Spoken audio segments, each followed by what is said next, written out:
Good now, revolutionaries, and welcome to the Monday morning edition of the Rise Up Morning Show.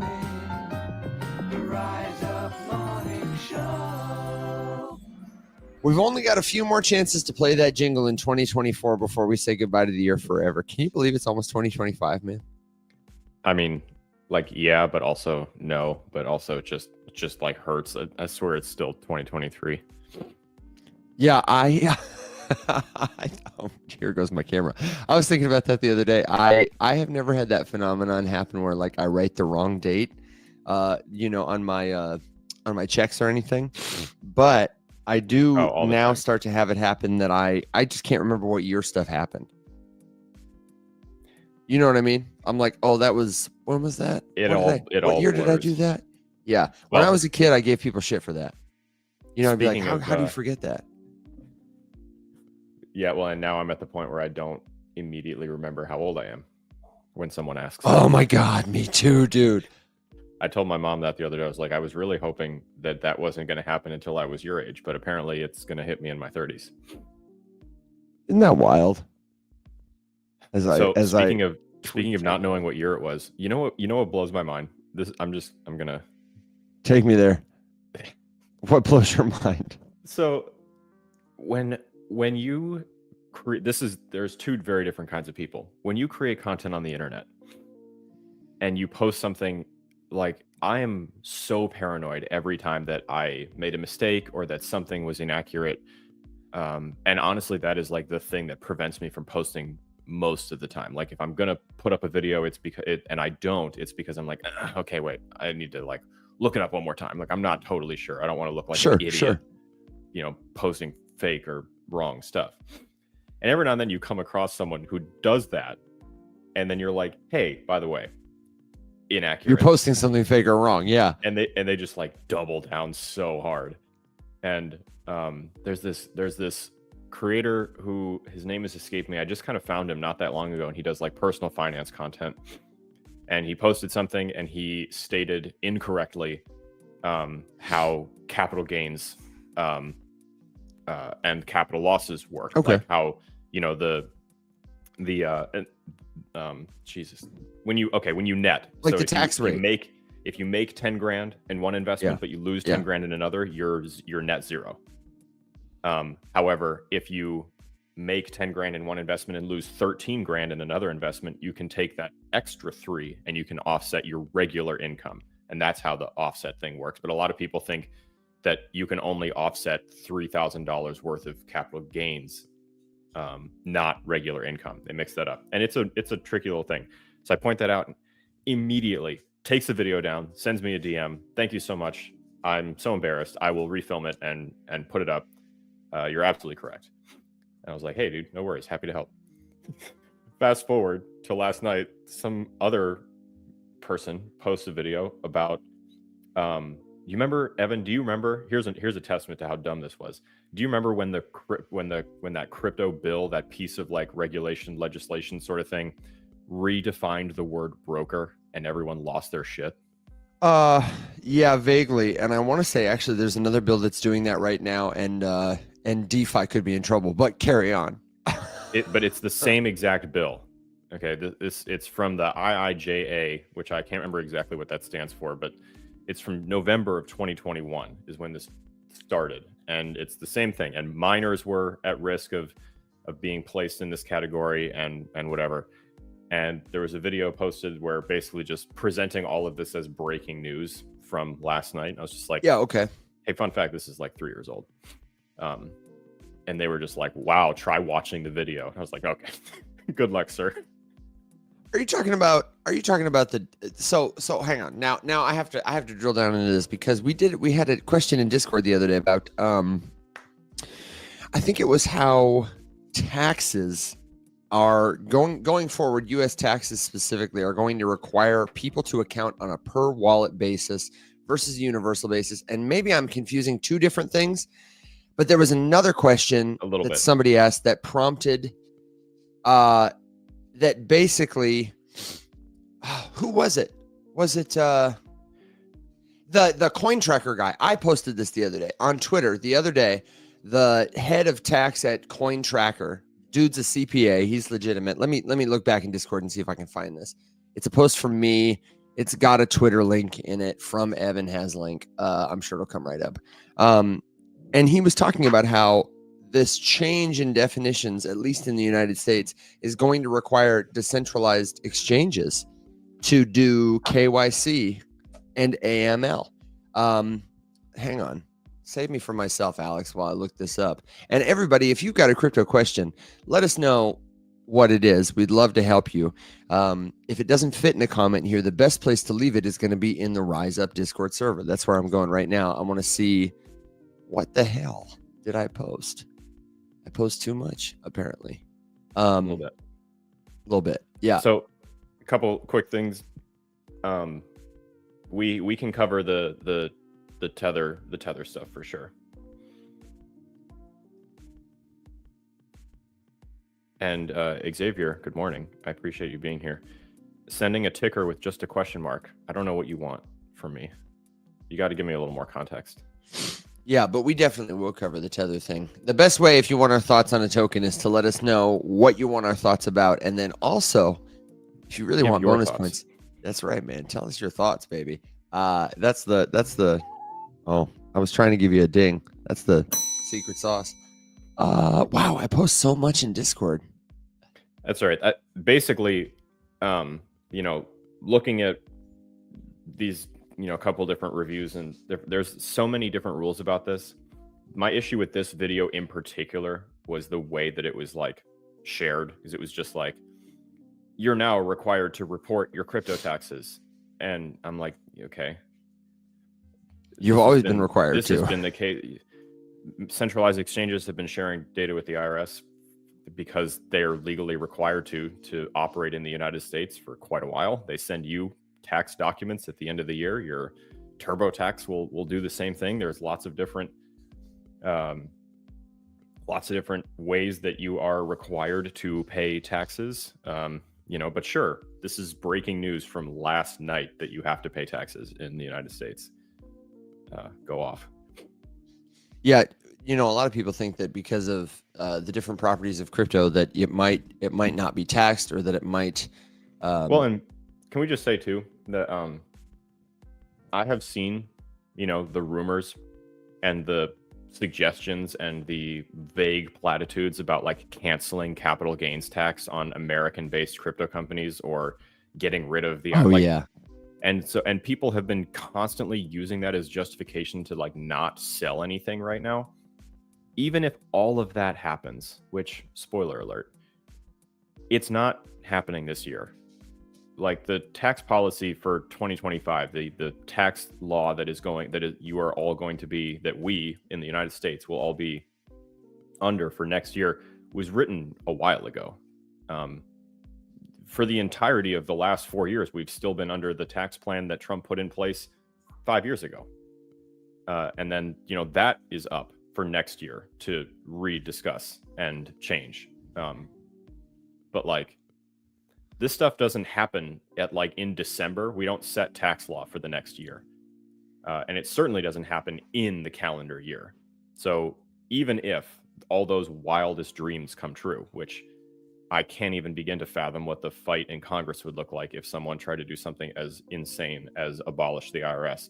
Not that I, for the record, I'm a big IRS fan. I'm just trying to set expectations here and encourage you not to skip taking your profits because you think that the IRS is going to be abolished in a couple months, because it won't. Alex, I've got the update for you on this real quick, and then we can pivot to the tether story. So this is from Shihan, who is at the Crypto CPA. He is at Coin Tracker. He's legit, and he's reporting on a piece of legislation that he links to in the federalregister.gov website. And I'm glad I put the thread in Discord a couple days ago. But basically what he says is on December 27th, a few hours ago, the IRS released the highly anticipated controversial DeFi regulations. If you're in DeFi, here are the changes coming. Mostly to trading platforms. So not much to worry about as an individual, but here are the consequences if you use DeFi going forward. Under Section 6045 of the new tax code, brokers are required to obtain customers' KYC info, compute gains, losses, and report that info to the IRS. This already happens. Like you were just pointing out, there are some brokers who are supposed to comply with us. But today, meaning December 27th, they clarified how this rule applies to DeFi. And this is what they said. They said there are 3 layers in the DeFi stack. Layer number 1 is the interface layer, a layer that enables digital asset users to communicate with DeFi participants. So like Uniswap's app, for example, screens, buttons, forms, other visual elements. Then there's the app layer, the layer that executes the trade, the back end. And then there's the settlement layer, which is like the ledger, the blockchain, which records the financial transactions. Okay. Only the interface layers will be treated as brokers. So the rationale from the IRS is that front-end services have the closest relationship with customers. Makes sense. They didn't name any specific products, and neither does Sheehan, but he says this could include websites, unhosted wallets, extensions that let you swap coins in their interface. So this could even include MetaMask on some level. They're going to have to KYC their customers. They're going to have to track transactions, and everybody's going to get one of those. And in one sense, it's going to make taxes a lot easier because they're all going to give you a 1099 form. But on the other hand, people who are into DeFi because they don't have to KYC and don't have to deal with all that stuff, they might be out of luck, Chuck, if they live in the United States. And I don't know what the timeline is for compliance, but my understanding is this is a new and different thing. Okay, here's why I'm confused. Because nothing that you just said is new. Yes, it is. So, no. Uniswap has no idea who I am, bro. Or if they do, they don't. Yes, they don't let me know that they're reporting it to the my point is that the rule that went into effect that changed the definition of broker to include miners, staking service providers, wallets, like all of this stuff, the thing that everyone it literally was a black swan event that cratered the market, that many people attributed the ultimate blow off top to. Like it was part of the cascading, like repeated kicks in the crotch as we're falling off the cliff in November of 2021. It's called the Infrastructure Investment and Jobs Act, the IIJA, signed into law on November 15th, 2021. Here we go. It included a provision aimed at increasing tax compliance for cryptocurrency transactions and expanded the definition of the word broker under U.S. tax code to include entities facilitating all cryptocurrency transactions. So this is where it happened. Like none of this is new. The only thing, if anything, that's changing is the IRS is like, hey, remember that thing that happened years ago? Like, we're taking the next step at pushing this farther down the pipeline. Yeah, but what I'm saying is this is a big deal that they have offered specific clarification about what terms like DeFi or interface mean. But the tax burden doesn't change. But I'm less concerned about the tax burden. I'm more concerned about the privacy, I think.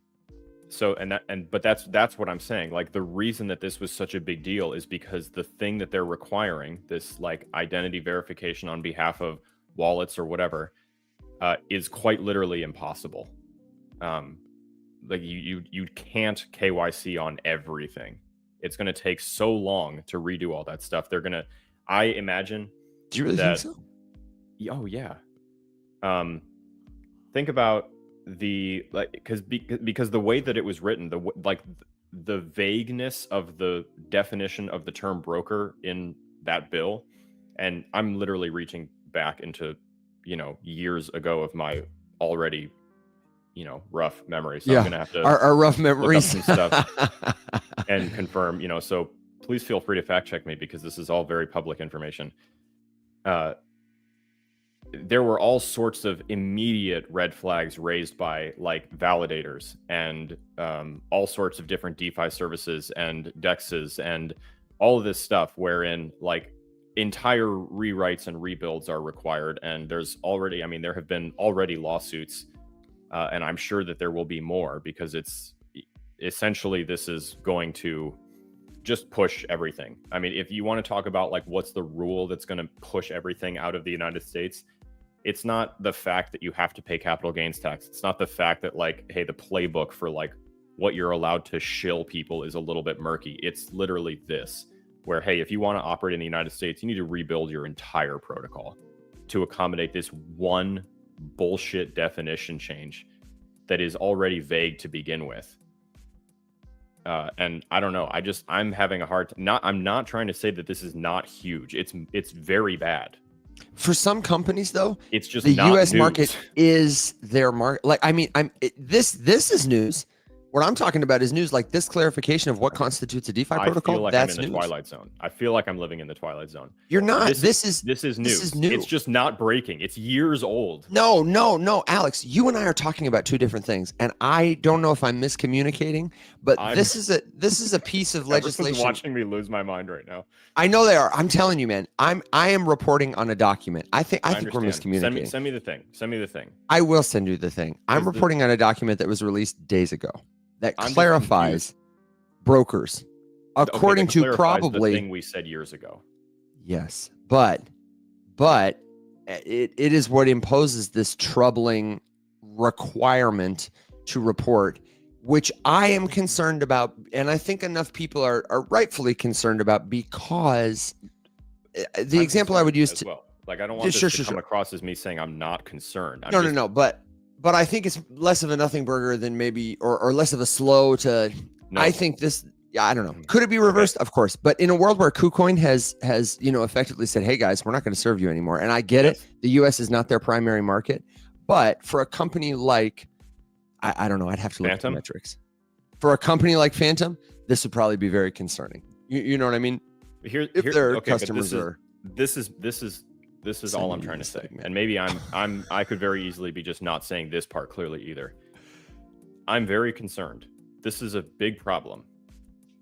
There will be a tremendous amount of collateral damage if this is allowed to just be pushed through, like in the way that it looks.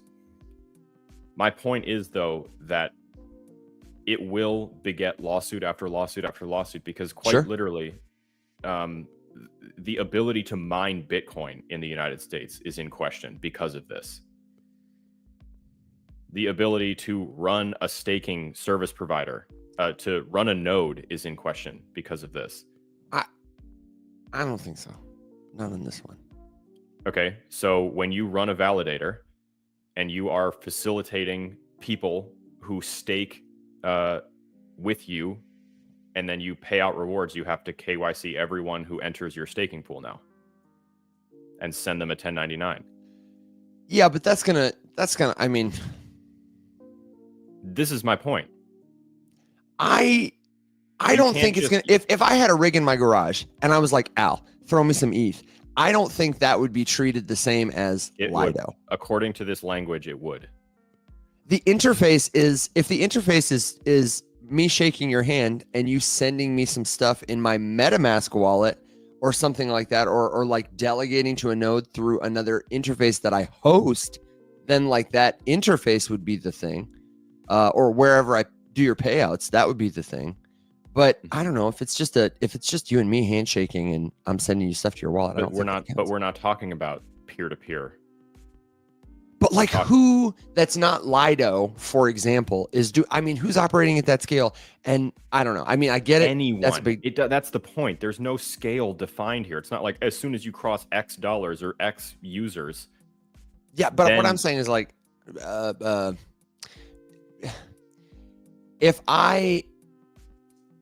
get it. If I have a website, if I have a kiosk, if I have an interface, that you use to access the staking services, totally. I just am saying I think a lot of people don't. Inside of Phantom, if I click on the SOL that is in my balance, right, I have an option right there to stake, and then it pulls me up a little search interface, and I can search for all the different pools, like Helios or Marinade, or like all these different options for who I can stake with, and there's a shitload.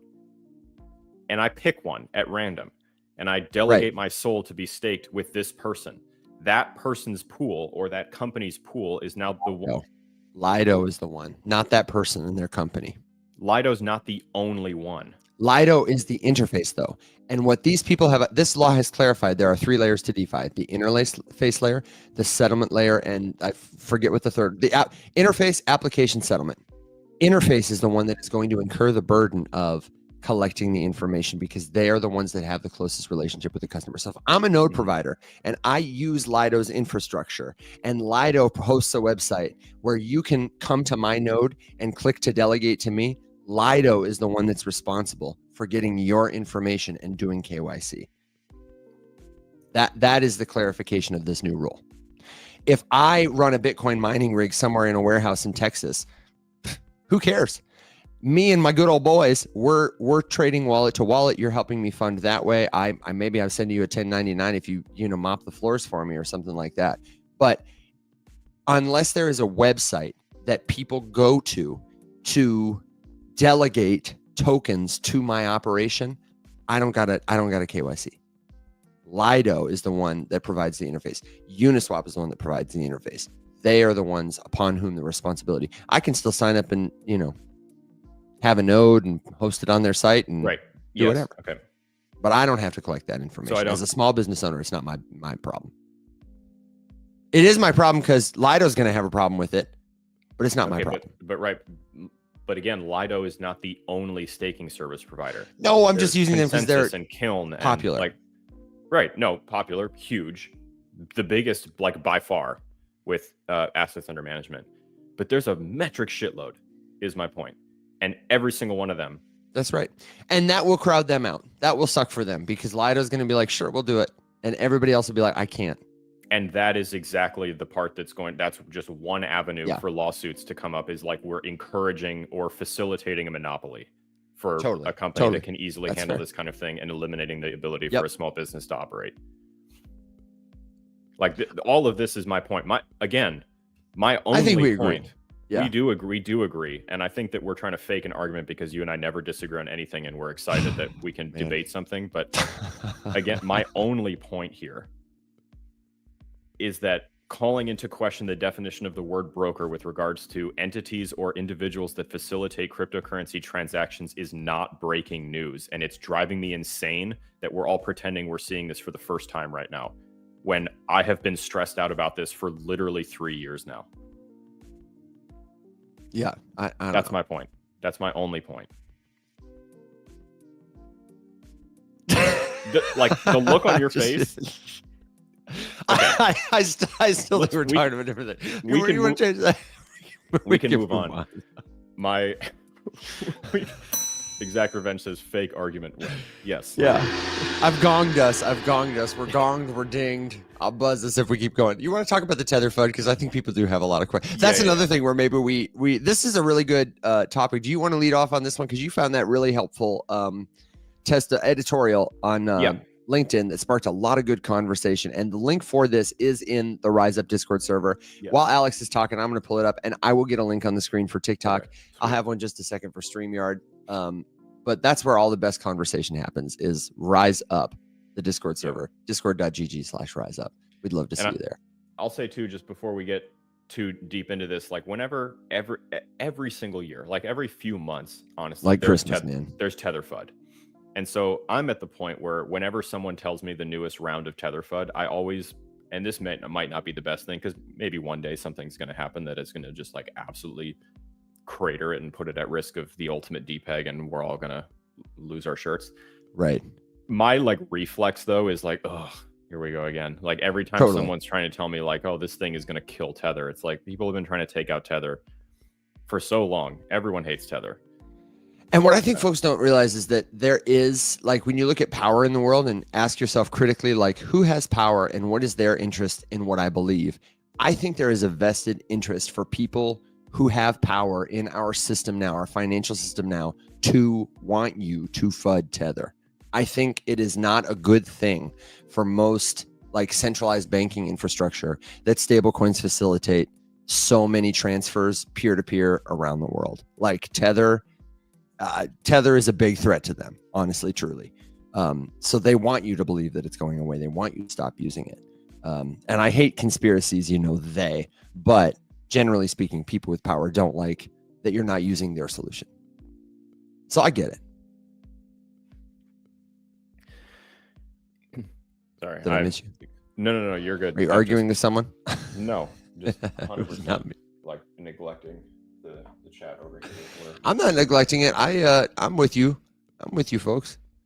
I was neglecting this notice board trying to get our website up here though. Okay, so give them the preview of this. What's going on with Tether?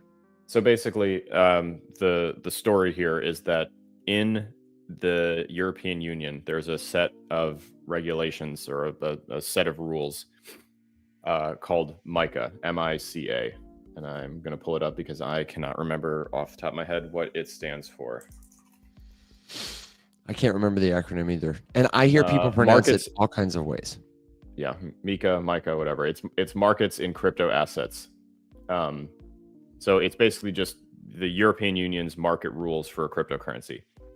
And there are certain reporting requirements for issuers of the different kinds of things, and one of those obviously is stablecoins. And according to MICA, the EU, Tether does not meet those transparency requirements, and so Tether is being delisted, or the process to begin delisting Tether is today across the EU, centralized exchanges. So several things. Obviously, it prompts lots of questions. Like, hey, what do you have to do? Blah blah blah blah blah. And we can put a pin in ISO 200/20022. Travis, if you have any insights, obviously I appreciate the layup there. But anyway,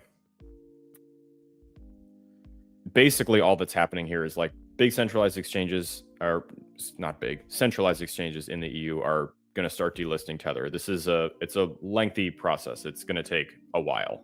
Will has a really good video from yesterday where he breaks down the specifics, and it was like 30 months or 36 months or something that like the process was probably going to like take overall. And of course, things can change in that amount of time.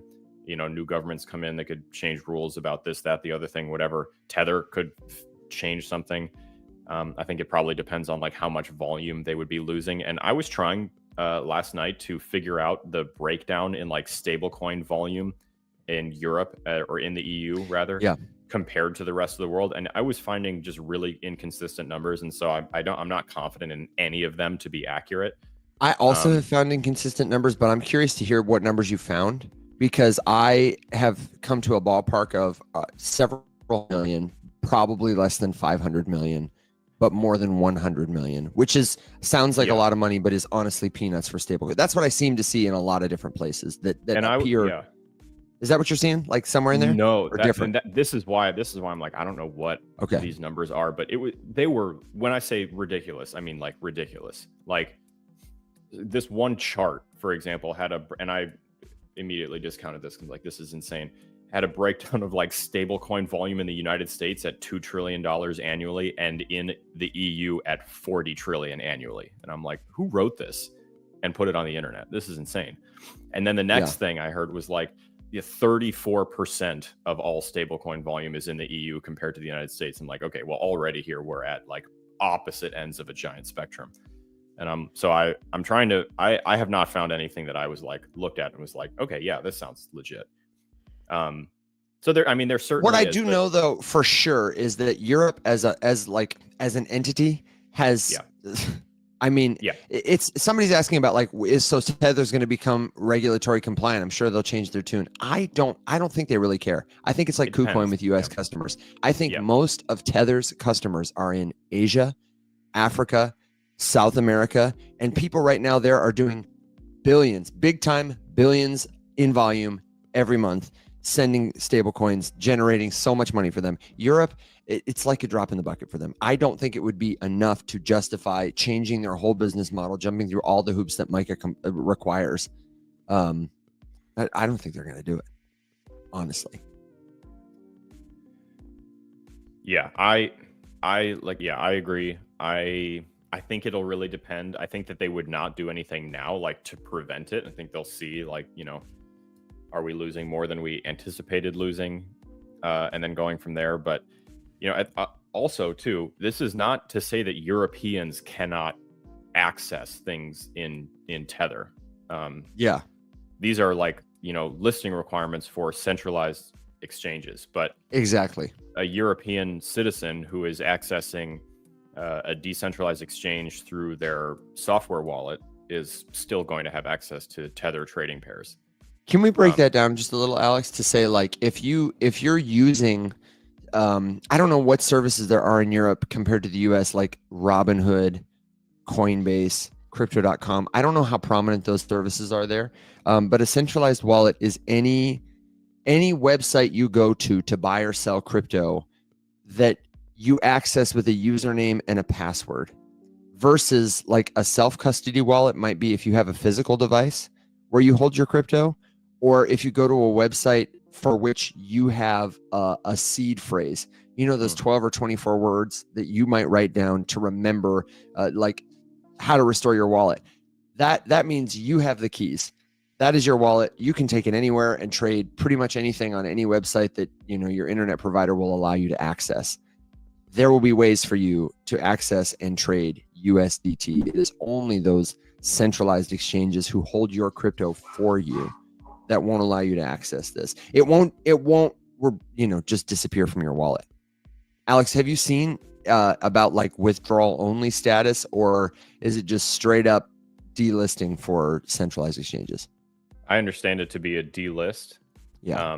But again, that it's gradual, and it's not like, today they're all gone. And this is something I was going to look into because I saw Will's video again from yesterday, which should be pretty recent to the top of Will's profile, where he talks about like the rollout, and how many months these things have like to fall into compliance here. And of course, if it ends up going poorly, Tether could do something. This is another big thing that I hear all the time, is like that Tether is completely like closed and super shady, when in reality, from my understanding, Tether pretty much just operates like most companies. And because there's lots of full open sourcing in the Web3 industry, that Tether gets a bad name, even though they're not necessarily, I mean, and they've been audited. You can look up audits. It's not as often as some of the other big ones, and their disclosure of like full backing status is not the same as every other stablecoin issuer. But to be fair, no one has 100% that I'm aware of. I think last I checked, one of the highest was the Gemini dollar, and even they were not at 100%. I think they were high 80s, low 90s in some, and that was like crazy. But again, it's been a couple of years since I've like back to back all of these things in their like full audit status, because primarily I use USDC anyway. So but just to address a couple things, like Travis is saying, I totally get it. It makes perfect sense that you would see something like this, and you don't have a lot of context, you haven't been paying attention to this stuff for very long, and it seems really bad. It's not as bad as it sounds. And every 6 months, pretty much like clockwork, there is something happens that's going to take out Tether, which will crater the entire industry. And at this point, it's very much boy who cried wolf. Like I'm incapable of reading a negative story about Tether and not rolling my eyes, because I'm just like, oh, here we go again. Here, okay, what is it now? It's the number one stablecoin used by the lizard people that live under the Denver airport. Like, hit me with something interesting. So I get it, but like, this isn't it. And to be fair too, and this is just an opinion, I don't know, Evan, I'd be curious if you agree with me or not, or anyone else who's been here for a while reading and looking into this kind of stuff. I'm of the mind that if Tether, let's just say Tether like depegged and crumbled. Okay. I would never sit here and say that that's not going to be catastrophic. Like if that were to happen, I can imagine like that it would take a lot of stuff down with it, at least for a while. But just to say that like we would recover. We would recover. It would not be an ending event. Like crypto would not be done. It would be a big deal. It would be a big deal. A huge deal. But like, and a lot of people would be saying, "I told you so." It would be hard to do our job for a long time because people would be wagging their fingers. But we would. Which recover. is why I keep my, That's why I don't ever really speak in absolutes, because it's insane to be absolutely sure of anything in crypto. We just got here. But no, I mean it would be. I agree with Travis. If it happened, it would be an absolute bloodbath. But fast forward 10 years, is Bitcoin gone? No. And then we would be like, hey man, you remember Tether? It was huge. Because just think about things that we don't even consider they're not even in people's. You have people entering this space now who are completely unaware of Terra, of FTX, and these were recent. I mean, I remember Tether depegging, or not Tether, UST Terra, the FTX debacle. That's another thing that's being presented like breaking news, and it's not. This was in that podcast episode with Laura and Lillian Mert, just about like the FTX, the returns, the unlock. Will's been making videos about this for like at least as long as I've known him and before. And these things were like mandated to be publicized, dates, ages in advance, in accordance with all of the court proceedings and stuff. It's not breaking news that FTX money is coming back to investors, and there's a bunch of token unlocks happening next year, and blah blah blah. Like, these things have been publicized for quite a while. Yeah, a lot of their creditors are small retail holders or big whales. So it's like a lot of them are probably in what they're in. They're probably not going to dump Solana. Maybe they are. I don't know. Yeah. We had a really good question from Edwin, and then I thought we might pivot a little bit. Is to recommendations for new folks. But Edwin said, "Is this being done to make room for RLUSD?" And I just want to clarify. I don't think that. Alex, tell me if you agree with this. The wording to make room for RLUSD. I think that implies some sort of like coordinated effort on behalf of like the MiCA compliance that I just don't think there's that kind of coordinated effort to usher in RLUSD. I think if it had that kind of support, we would know about it. And there's just no verified, substantiated evidence to suggest that, global banking cabals are trying to get you to use RLUSD. No, but that's a tale as old as time. And the sad thing is that like RLUSD is like pretty cool. It is cool. And it's XRP and Ripple ledgers. It's the best. It's the best shot they have. It just makes me sad that we live in like such a twilight zone with anything Ripple related. And of course, Ripple is never going to ever address this. Why would they? I mean, it's unbelievably like contagious, absolutely free marketing. Like, I see all the time the thoughts that like Ripple is paying influencers. They don't have to. These people will grift clicks from people by talking about XRP until the cows come home completely for free. Gosh. I saw a terrible video, and I can't even talk. Do you know what video I'm talking about? Somebody posted it in the chat. You just have to be more specific. A terrible video about XRP? Like, dude, they're almost all terrible. We are so here for you, Ripple. We are so here for you, but No, but that's the thing. Like, that's the annoying part to me, and that's why I struggle with it, because I can't talk about it objectively without being looked at as like, oh, you hate Ripple. It's like, no, actually, I have quite a lot of respect for them as a company, and I don't have any beef with XRP. I can't, if I had $1 for every time I had to say this sentence, I have no beef with XRP, and it's so obnoxious that like you have to either be a sycophant or absolutely like morally and ethically opposed, like deep in your core, when in reality, like all I can say is like, no, listen, you want some objective truth about XRP? People who don't know better get taken advantage of by people who want attention using XRP as the medium of exchange for your attention. All that needs to be done to you is you need to be spoon-fed a bunch of bullshit about how this token, for no reason at all, is going to go to $10,000 each so that you never sell it. Meanwhile, of course, Ripple's not going to tell you guys to stop doing that, because they sell millions and millions of dollars of it every month to fund their enterprise. That's right. And of course they do. They've been doing it forever. They're going to keep doing it. It's not news. But like, it just, you are such an easy target if you believe everything that you see about it. And XRP is the one that gets used because I guess they won the conspiracy theory lottery a few years ago. And it's just like, we've never come back from that. No, but it's been tough.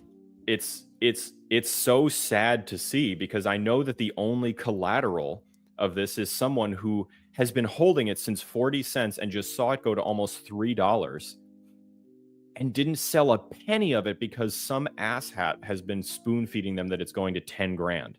And they're going to ride that shit all the way back down. It doesn't matter if it goes to $10. They're still not going to sell it because 10 is not 10,000. Yeah, that's the tragic part. And you're a victim forever. Like, you're just a permanent bag holder that is being actively farmed for liquidity because you've been spoon-fed a conspiracy theory. And because you really want to be a millionaire, you're going to lap it up every time. And it's really sad that XRP is like the one that was chosen for that, or that has happened. But like, dude, the number of videos I see where someone is like dissecting the date that RLUSD went live and adding the numbers up and trying to tell me that because of where Pisces is with regards to whatever, that this means that it's going to $14,000 each and it's definitely by Christmas and whatever. And it's just like, holy shit. Like, do you hear yourself? And of course, if you just got here and you have no context and you're like, wow, this is wild. Like, yeah, I'm ground floor of this amazing thing. And then you make 500% on an investment in like 6 months, which is obscene. And you don't take a penny of that profit. And that's insane. And that's so sad. And you're just going to keep dumping all of your money into this thing and you're never going to realize any of that profit. So I got a couple threads to pull on here from the comments, and I want to let folks know that if you want our thoughts on a particular token, like Alex said, let us know what your thoughts are, and give us a helpful question. Are you asking about the price of that token? Are you asking about its global adoption? Are you asking about, what does it do? We'd love to know that. And if you're new to crypto, we've got some recommendations for you. I'd love to do a round of that. Recommendations for people who are totally new to crypto. Sometimes we can't help it. We've been here a while. We really try to make this show accessible as possible so that anybody can come and learn about it. But we recognize that this is probably not a good place for you to jump in if you want to learn. Alex, what are some of the places you recommend somebody who's starting totally at zero, who wants to understand cryptocurrency, how to get involved confidently and safely, goes about it? Yeah. Let me just put a bow on this before we completely change. I thought that was a bow, bro. You had 3 minutes to tie that bow. Yeah, and then it inspired a tremendous number of follow-up questions, and exactly what I knew it would happen, which is a bunch of accusations that. Okay, but I'm giving you 30 seconds. I don't wrap it up because you've said enough. Listen, which token am I backing with my soul? Nothing. That's insane. That's such an unhealthy way to approach any of these things. No crypto ever created is perfect. There's a problem with everything. And if you blindly just become a sycophant to any of them, all you're doing is setting yourself up for failure. That's all you're doing. I'm sorry to be blunt, but that's the case. And okay, if I don't see a $10,000 XRP happening, I don't. What do I see happening? I have truly no idea. But I think it's sad and insane that we're sitting here saying that it going to $3, $5, $10, $15, whatever, eventually wouldn't just be humongous. So who knows? I have no idea. I don't have a crystal ball. All I'm telling you is that, take your profit. If you're up 500% on anything, take some profit, for the love of God. And Doors, I truly don't know what you mean. I truly don't know what you mean. So anyway, resources. If you're just learning for the first time, or you want to learn, I'm curious. I've often thought of, okay, what's the ultimate single first step? If you were to say, okay, someone walks into a room and there you are. What's the goal? Time to crypto? Is it that's safety? I think that's what matters. I don't think there is a one size fits all first place to start. I can tell you what I did, and I think it actually worked pretty well. I started to look at the space and I got very overwhelmed. There's a ton of words I didn't recognize and I didn't know what this was doing. And I felt, like I was drinking from a fire hose. I was feeling a lot of pressure to buy this, whatever. You don't have to understand all of this kind of stuff. All you have to do is sign into this Robinhood and buy this. Or all you have to do is sign up for this and buy this and then just forget about it. You don't have to know what any of it is and blah, blah, blah, whatever. And so I did that and I lost a ton of money. I was buying things at the wrong time. I didn't know how to look at a chart and see like, oh, this thing just made 6 all-time highs back to back to back to back. Let me ape.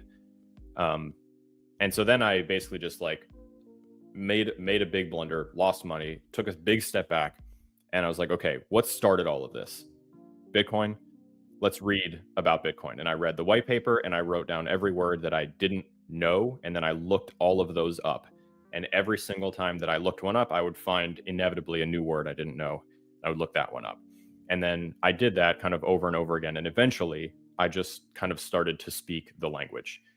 And that is how I kind of first got started. I read the Bitcoin white paper to understand, like, what's the impetus for this industry? What are we doing here? And I got the why from that. And then I just sort of learned the jargon so that I would at least understand what people were trying to sell me, because you should be skeptical of everything everyone tells you about crypto, especially on TikTok.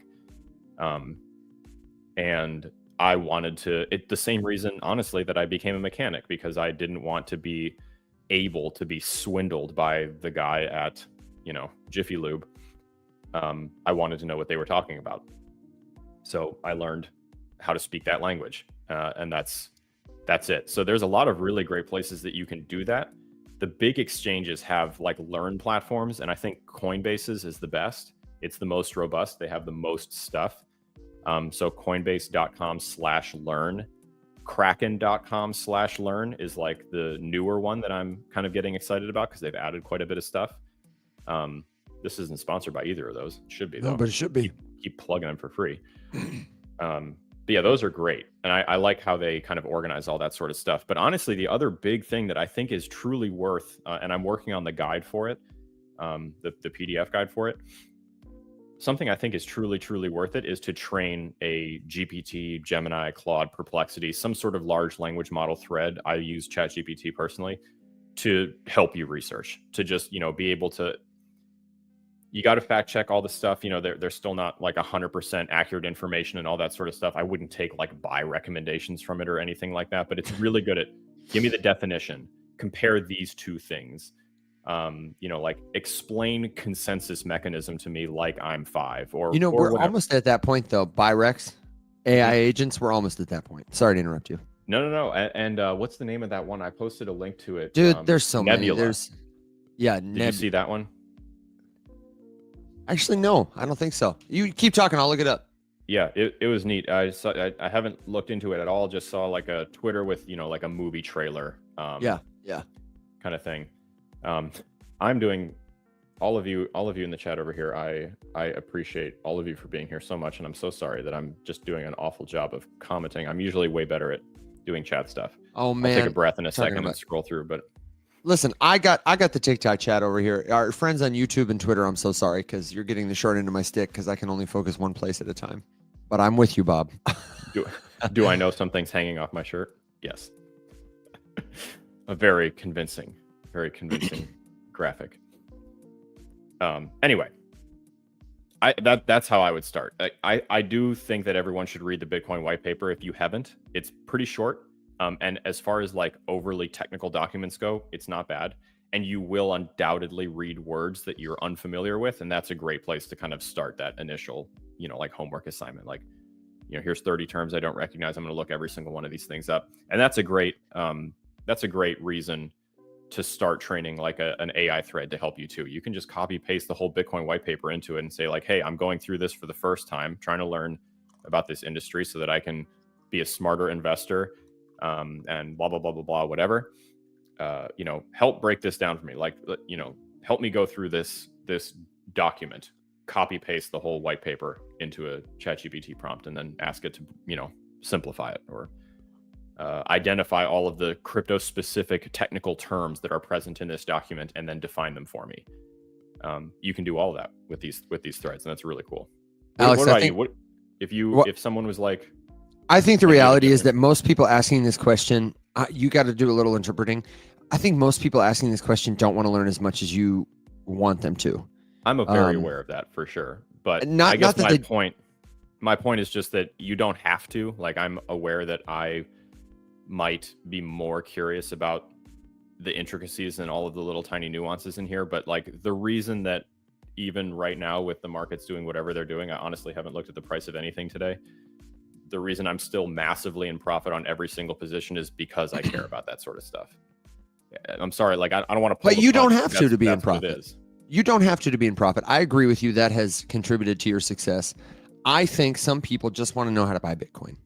And if that's what they want, I would also recommend to them Coinbase.com. I think Coinbase.com/learn presumes no previous experience and will help you answer the question for yourself. Why do I want to get into crypto? That's your most important starting point. As you wait for your computer to load Coinbase.com, you should answer for yourself. Why do I want to get into crypto? Most people in I'm speaking for you, Alex, in our experience, come to crypto because they hear they can make money here. They want to make money. They hear they can make money quick.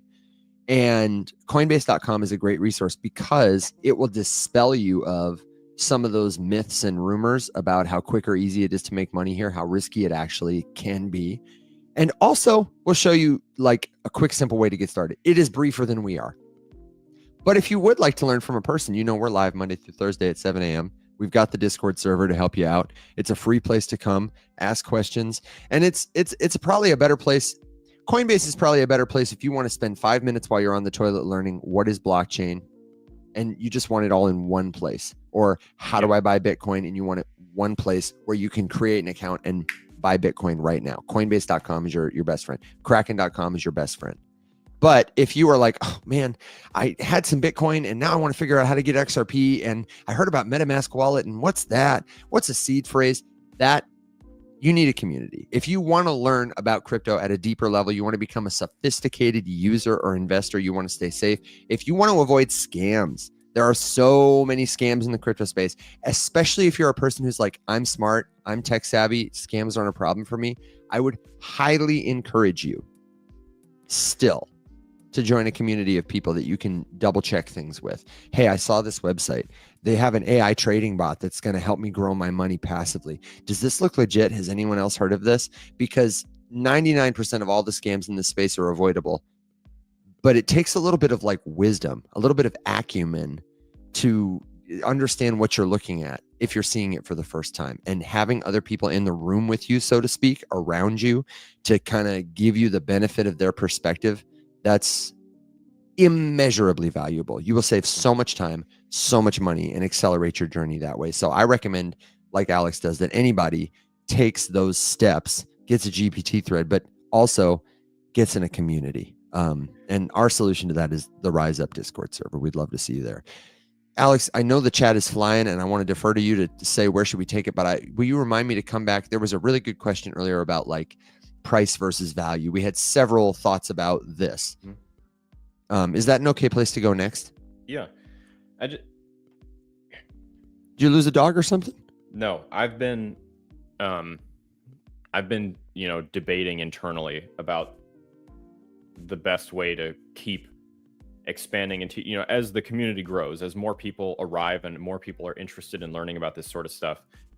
Because you get that question all the time, okay, well, how do I get started? I think it's fair to say, like you don't need to learn all this kind of stuff if you just want to buy a little bit of Bitcoin. But how many people, and I know I'm making a generalization here and it's not fair, and I apologize ahead of time. I think that it's pretty safe to say that most people are not interested in just buying a little bit of Bitcoin and stopping. I think there's certainly some people who are in that camp, but like the reason that I care so much about trying to encourage you to learn this stuff is because I know you're going to go to altcoins next, and I know you're going to get hosed.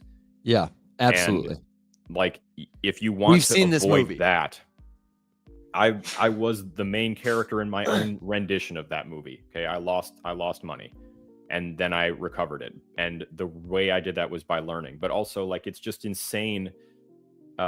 It's insane to think that you can safely become a venture style investor in the most volatile asset class the world has ever known without a basic understanding of personal finance. Like, if you've never written a budget for yourself, how could you ever know how much money you can afford to lose in a venture style investment into a pre-revenue, pre-product tech startup being run out of a basement by someone who's never cracked a book on cybersecurity?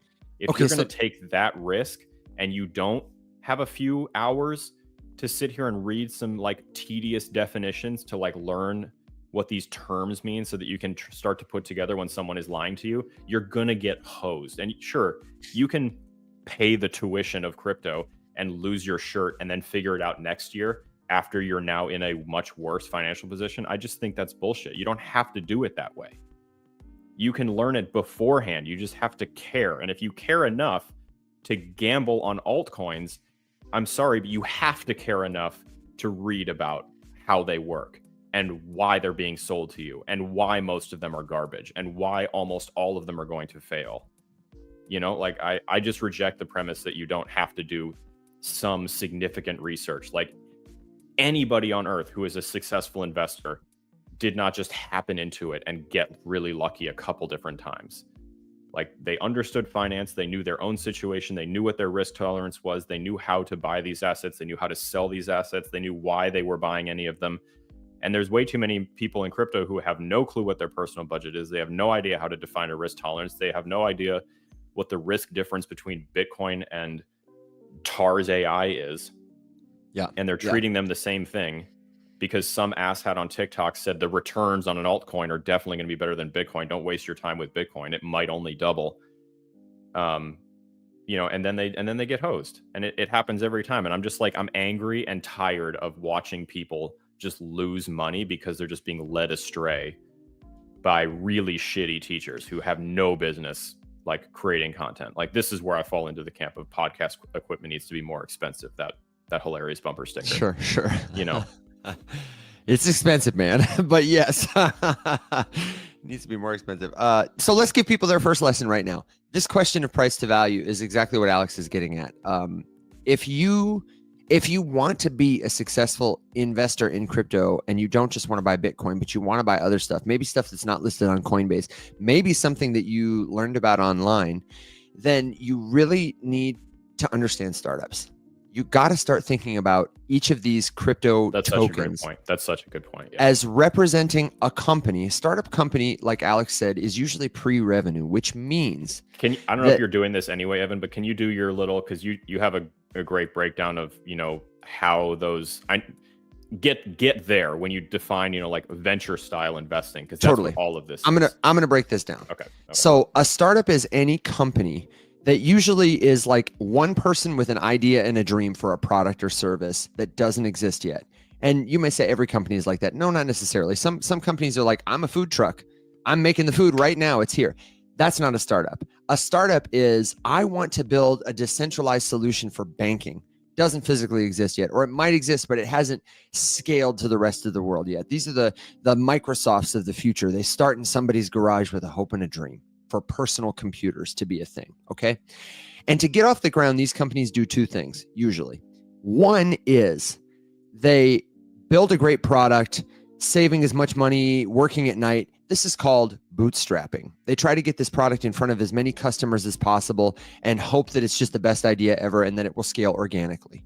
Then there are people who raise funding to support the growing of a team, the marketing of their product. They say, well, people will love our product if we can just educate them about it, if we can build more of them to sell them. They'll wake up to it someday. Many startups happen this way. And this has spawned a whole field of people and a whole regulated field of laws about this, who are investors in early stage companies, early stage startups. We call these investors venture capitalists. They are the riskiest of risky investors. This is not like buying a stock for Apple, where you know there's a product, where you know they got customers, where you know they got buildings and yada, yada, yada. This is like, you know, some crazy guy in his garage who's telling you, I am building the future. And you're like, great, here's $10,000. You will, 99% of the time, you're never going to see that money again. And what you must understand. Oh, go ahead. Just yeah. The reason it's so different is because Apple has like publicly disclosed earnings that you can use to base valuation of that company off of, because there's an industry standard accepted valuation equation, you know, of, you know, roughly 3 to 4 times, you know, EBITDA, whatever that acronym is.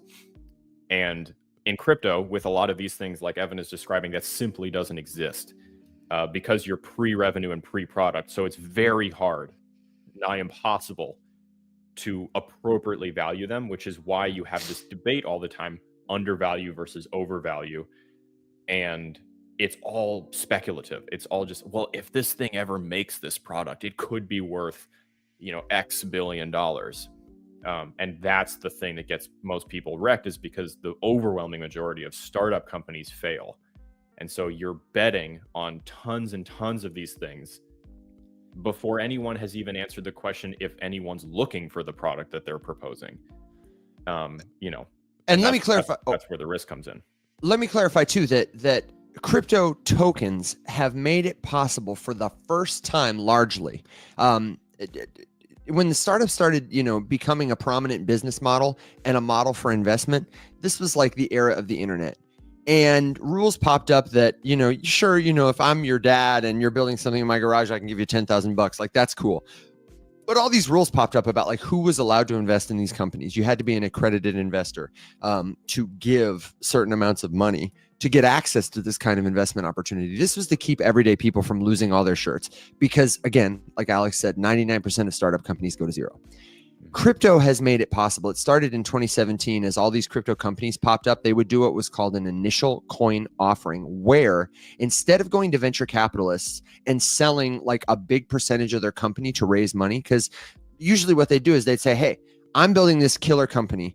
You can give me $1 million and I'll make you a 10% owner. But what a lot of crypto companies did is in like 2017, they would have these initial coin or initial token offerings where they'd just spin up a bunch of tokens for free and they'd sell them to anybody on the internet who wanted to buy them. And at first it was not a big deal. And then Ethereum happened. And then XRP happened. And all of a sudden people were like, wow, I made a lot of money by buying this token to fund the start of somebody's company. And then they were everywhere. And now we have grown so much so quickly. There are rules and regulations for this. But we have the infrastructure to allow everyday people like you and me to speculate on pretty much any crypto token we want to, pretty much any time. And most of them, even the ones that see themselves as a company building the future, have no product yet. And many of them, before you could buy their token, many of them still sold it to venture investors. Somebody asked about Sui. For example, Sui is an example of a company. Solana is an example of a company who, before you could even buy their token, they had sold it to venture investors. And I didn't explain this, but the reason that's problematic is because, like Alex said about valuation and how it's murky, let's say Alex is Solana and he says, hey, Evan, and I'm an accredited investor. Like, he can't sell his token to the public yet. He's not allowed to, but he can take money from me. He says, Evan, I'll give you 1% of all my sold tokens if you give me $1 million. I say, great, here you go. What that does is it is one way that people give a company a valuation pre-product. Now, because I bought 1% of his company for $1 million, 100% of his company could be said to be worth $100 million, and he doesn't even have a product yet. So what happens with Solana and Sui and other venture-backed crypto tokens is before you can even buy that token, there's money in the ecosystem. It has a market cap. And usually when those tokens launch to the public, the chart just goes down, down, down, down, down. Because those people who got in early have an incentive to sell in order to make their money back. Almost all crypto is like this. Almost all of it is pre-product. Almost all of it is overvalued. Almost all of it goes to zero. Chainlink specifically, somebody asked about, this is the last thing I'll say to help you understand this, is maybe an example of a product that is more close to an appropriate value, because there is a product, there is a service, everybody uses it, but that almost makes it a bad investment as like a speculative token because it's found product market fit. People don't buy Apple computers anymore hoping that they'll go up in value. You know what I mean? Because the company has largely found product market fit. In fact, when you buy an iPhone today, it goes down in value pretty quickly because you're using it.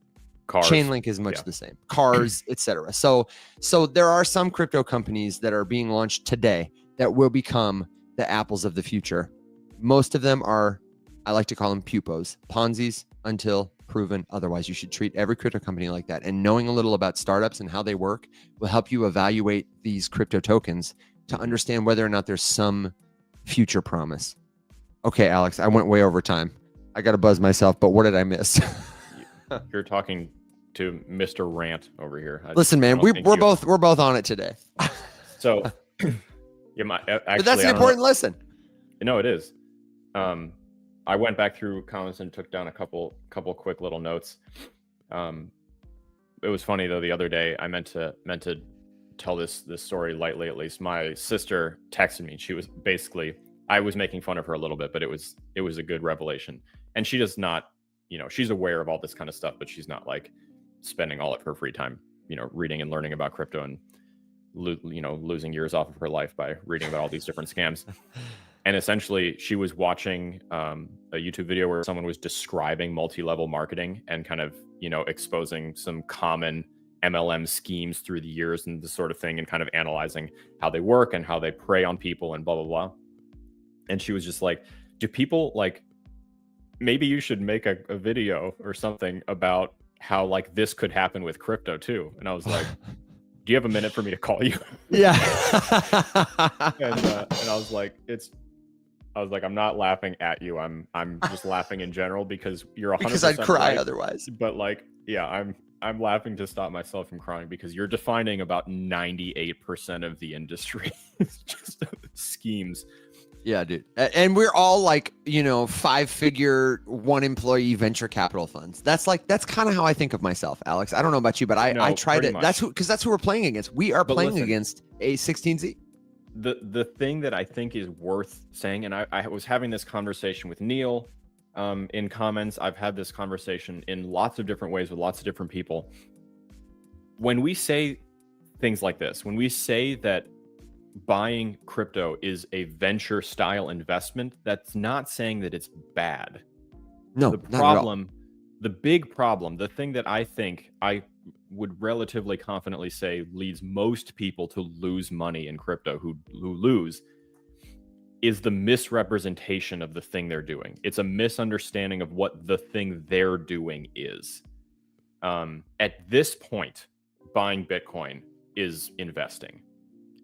There is speculation, right? Like the big run up in price recently, every time you have those huge volatile swings up or down, like that is a result of speculation. It's possible to manipulate this market. Like all of these things can be true while also saying that because of its track record and XYZ, whatever, I feel more confident investing in this asset versus this asset. Buying, I don't know, purple Pepe with hat. I'm sure that's a thing. Sure. That's not investing, it's gambling. And that's not bad. Like Vegas is fun and there's nothing wrong. Like the existence of a slot machine does not take away the value of my 401k in the same way that purple Pepe with hat does not make Bitcoin less important. The two can coexist peacefully. And all you really need to do to stay on top is just understand the difference and know that if you're buying purple Pepe with hat, you're gambling, and that's okay.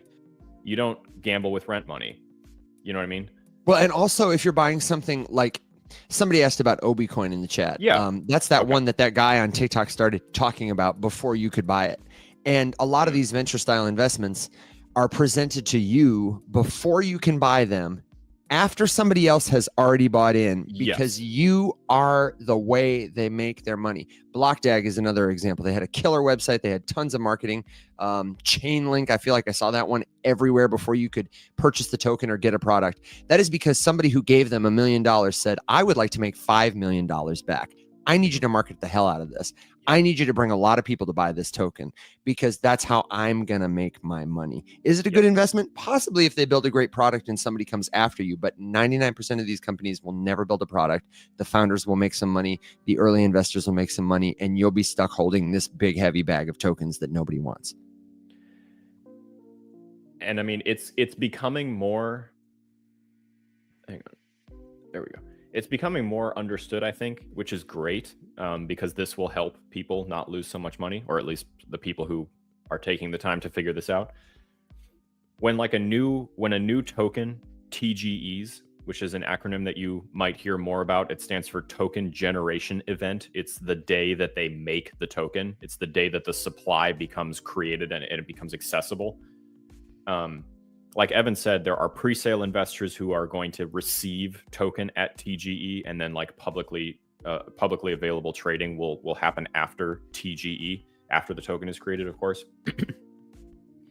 And it's becoming more and more of a thing now, where even in the advertisements where people are shilling these things, they'll say like, don't buy it right at the launch because it's going to dump. That's exactly like what Evan's talking about. Like, I get pre-sale access to a token at 2 cents and it's going to launch at 8 cents. I want to sell it immediately because I'm up 4x already, right? Which means the price is going to fall because a ton of people are in my position. They have the token already in it. If you're aware of that, you can watch that crater happen and you can take a gamble, try to figure out where the bottom is going to happen. And then all of those people who would now like to make money because of whatever, like, maybe it's going to then go up again. Like, you can enter the equation later. And the thing, like, that Evan's pointing out, the thing that I would, probably languish on the hill for is just that misrepresentation causes the issue. Like, you just have to be aware of what kind of situation you're putting money into. And that, I guess that's really what I'm trying to get at here is, like, you don't wait for the token to launch, whatever new token you're being shilled, and then, buy it right away. Buy all of it right away. You have $1,000 you'd like to invest in. You don't send the full 1,000 the first minute it's available, right? You let it get established and try to let it find some footing and find some support and do whatever, blah, blah, blah, blah, blah. And I agree with the comment that came up beforehand that was, about high risk, high reward. And that's true. However, if you aren't aware of what the risk is and what all goes into building that risk, you're not taking a high risk for a high reward. You're just gambling kind of cluelessly, and your risk goes up because of that. Like, that's kind of a weird one, Evan. I'm struggling to phrase it properly, but if you and I have two completely different understandings of like how something works, like that tax bill. Sure. Don't you start it. That's I swear to God. Go ahead. But no, like, Bitcoin. We could do this example with Bitcoin. Bitcoin is the same asset, whether you are looking at it or I'm looking at it. But if your time frame is 10 years and mine is 10 minutes, you and I are risking very different things on the same purchase of the same asset. Like, you and I could each walk up to the table with Bitcoin and put $1,000 onto it, and you have this mindset that like you are putting in your $1,000 monthly into Bitcoin for the next 10 years, and that's your retirement plan. Whereas I am like trying to sit down with my last 1,000 and flip it into 4,000 tomorrow. Yeah. So our risks of the same asset are completely different, and I think that also leads to a lot of people getting hurt because you're being shilled something on TikTok by somebody who is willing to take a risk on Eagle AI, some bullshit, by the way, because the $3,000 that they could afford to put in it, if they lose it tomorrow, they're fine. They don't care. They're going to flip it back in the meme coin casino. They're going to do something else with it. It's not, but they're they got paid by the project, but they're selling it to someone who is paycheck to paycheck and sees that and would look at it very differently and can't afford to lose $3,000 in it, or whatever amount. I'm just making up numbers here. Your risk is totally different, even though we're talking about the same asset. And that's why I refuse to give people my thoughts on a crypto, or is now a good time to buy, or should you buy ETH today or wait until next week, or whatever. It's quite literally impossible to responsibly answer that question to someone I've never met, that I don't know anything about. I have no clue what your financial status is. Like, all of these different things. You would never walk into a meeting with your financial planner and he's not just going to hand you a list of 6 stocks to buy this weekend, the way that all these people on TikTok will hand you a list of cryptos to buy and tell you this is the way that you make money. That would never happen because that's insane. But it happens in crypto all the time, and that's why people lose. For some reason, I thought you were going to put another cherry on top of that thought. No, I just wanted to let You're it right. I'm just let it stew marinate, for man. just 2 seconds here. That is why people lose. This is a gross misrepresentation. Oh, wrong sound. I meant to say. And that's just bullshit. I got to take a note on that one because I've never talked about risk that way before, and I like that. Yeah. If you are asking about the Discord server, it is here on the screen on TikTok, and it is here on the screen on YouTube, Facebook, LinkedIn, and Twitter. Welcome to all our friends watching all over the world. And if you're watching the recording, we hope things are well in the future. Thank you for being here with us. And I want to address a couple of these questions that came up as we were sharing that conversation. The first one I want to touch on is another definitional thing, Alex, market cap versus price. These are two sort of related things. We kind of mentioned crypto tokens sometimes are seen as like a stock, a representation of what a company might be worth, ownership stakes in a company. And I don't know about you, but I think one of the reasons that people see crypto tokens that way, even though they don't often represent that, is because they have such a close relationship to market cap. Market cap is a metric we use to evaluate companies based on the price of their share times how many shares there are. If every share is worth $1 and there are 1 million shares, 1 times 1 million is 1 million, and the market cap is $1 million. Conversely, if you wonder, like, how come Doge is worth 32 cents and Bitcoin's worth 94,000? That's because of market cap and circulating supply. The supply of Doge is about 150 billion, and the value, Doge's market cap, is about 50 billion. So 150 billion divided by 50 billion, that's about 30 cents. Price as an I'm trying to make a video about this, and I'd love feedback on how I can explain this. I was going to use a token A, token B comparison to try and show people, like, if there's a token with a supply of 10 and it's got a market cap of $10, then each token is worth $1. But that would not be as valuable as the example I just gave you with Doge. Even though Doge is worth 32 cents, if you were just looking at price, you'd think, oh, it's not as valuable as the $1 token.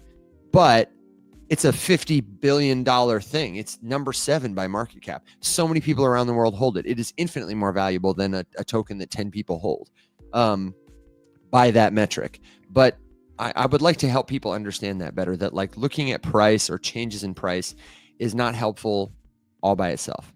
Market cap also is not necessarily helpful all by itself, especially in crypto where the tokens don't necessarily represent shares of ownership in a company, but they can be helpful if you compare them to other crypto companies in an appropriate way.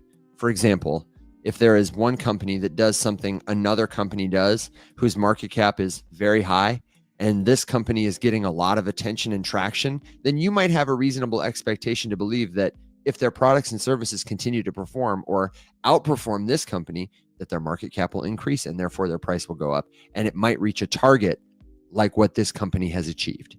Like, in that context, it can be very helpful. And that's probably lesson 2 of you're learning how to invest in startups. How do you do it? That's how. Yeah, and it's really thoughts. It's important to drill down on that one thing you said where, you know, market cap by itself is not a good indicator of value. Token price by itself is not a good indicator of value. All of these things are ingredients in a bigger pie, and you have to be able to look at the whole thing. You know, if you just pick out one of the ingredients, you know, the pie doesn't come out quite right. You know, you have too much of one of the ingredients versus the other, then the pie also doesn't come out quite right. And I always give the example of watching a meme coin launch. I just used one of them as an example. Couldn't remember what it's called. It launched, you know, very few number of people held it, and they all kind of just decided that the price of the token that they were going to offer for sale now was like, you know, a lot. They had a quadrillion supply, and they decided to like only sell these tokens to people for $1,000 a piece, which made the market cap of this little meme coin with like 8 people holding it $300 trillion. And I'm not exaggerating. Yourself, like, brother. The reported market cap on Dex Screener for this 8-person held meme coin was 300 trillion. And there's nothing technically inaccurate about that statement. The market cap for that project was 300 trillion because the whole supply was being held by 8 people who were not willing to sell their shares for any less than $1,000 a piece or whatever it was. However, by itself, that's very misleading, right? Because none of them put any of that money into it. It just kind of got there because the value is made up. However, Pengu went to 16 trillion pre-launch or whatever somebody pointed out. Yeah, wild. If you were to look at the liquidity for that 300 trillion, it was like $30, right? There's like no liquidity in it because they didn't put any money into it. But you could technically, Evan could technically show up to that party and pay for the asset. He could give them $10,000 and receive 10 of those tokens. He would be getting scammed in that sense, but like technically on paper, the market cap was accurate. Even though there was no trading volume to facilitate it, there was no liquidity to facilitate trading at any sort of a volume, et cetera, et cetera. Just looking at all of these different pieces, I think is super. And there important. might have been somebody who bought. I'm sure there was somebody who bought Pudgy tokens at that price. But the market cap and the price are an aggregate thing. Like there are many people on these free and open markets trading all the time around the world, and the price is kind of just like determined because markets. It's weird. It's like magic. They're just efficient. Like if I listed a Bitcoin for $200,000, somebody might buy it, but probably not. If I listed a Bitcoin for $30,000, it would be gobbled up instantly. This current price of like 90 something thousand seems to be a good price at which people are kind of agreeing, not through coordination at a meeting, but just through the action of like buying and selling. Miners, for example, aren't going to sell a Bitcoin for less than the cost of the energy required to accrue it. And, investors aren't going to want to sell it if it has, you know what I mean? So it's a very complex, but simple thing. The market determines it. Yeah. And that affects generally does a pretty decent job, even though, things can be conflated. If everybody got together in the XRP community and was like, oh, we're going to do what Alex said, and we're going to just only sell our token for $10,000, somebody would sell. Like on the journey from $3 to $10,000, when it hit 100, somebody would sell. They would move the price back down to its true market price. That is exactly how you can better visualize the falling of the price of an asset there, because that's one of those conspiracy like moments that the XRP grifters will use to swindle people, is that to say, if you were to say, hey, XRP can't go to $10,000 because the market cap would be $80 quadrillion or whatever it is. I don't know. Yeah, you're right. $80 trillion would never just go into it. However, it also doesn't have to for its market cap to technically be that high, right? Like Evan said, all the holders tomorrow could coordinate and say, hey, we're setting the floor price at $10,000. No one's selling for less than $10,000. The price of the token would now be $10,000 and the market cap would be astronomical.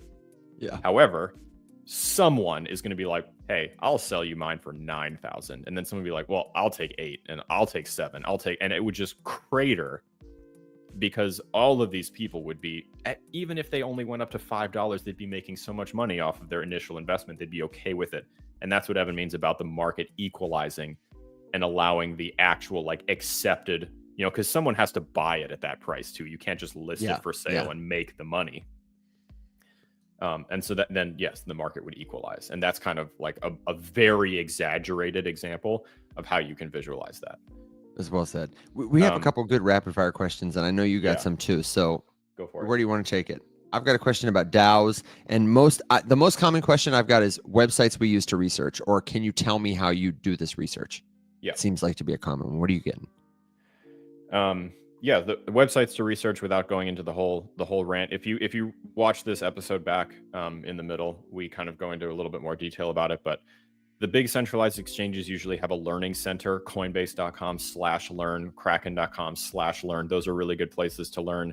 CoinGecko.com is a very good place to learn. They have kind of like snapshot information on pretty much everything that they index. The social media can give some good stuff. A lot of these things don't have full-on websites. When they get started, they post things on social media. Someone asked about like trying to put a finger on the pulse of sentiment for something. You can use Grok for that. Actually, on Twitter, you can like ask Grok, like, hey, how many people have tweeted about this token or whatever, and it can kind of catalog the stuff that's happening on Twitter and give you some metrics. There used to be a website called Lunar Crush that was really good about that, but they've hidden a lot of their features behind a paywall. Lunar Crush was a resource that was exclusively meant to share social media sentiment and public sentiment about a token, like, a hype measure. And then, and yes, of course, I do have them. I do have my mug. Yeah, I know. I was just showing my link, my cool Rise Up mug off. And then I really like using things like ChatGPT as well to ask questions about it. Like, you know, hey, someone just said that this token is proof of stake. What does that mean? Or whatever. And you can learn that way. Other than that, Can I give a different answer to that question Yeah. about like, I think there are many good websites you might use, like Alex just mentioned. Those are all a great start, but I feel like the number one, if you want to get good at being like a venture capitalist on your own in a startup space like crypto, is to tune your network like a radio. Like if you're on TikTok and that's the only place you're getting information about crypto companies, you should expand also to Twitter. And you should start to follow accounts that talk about crypto. And you should notice who are the key players in this industry. For example, if you don't know who Vitalik Buterin is, if you don't know who Chris Dixon is, if you don't know who CZ is, if you don't know who Justin Sun is, you should educate yourself on that. They're going to do something next year that's going to move the market. If you don't know who the commissioners of the SEC are, you should learn that.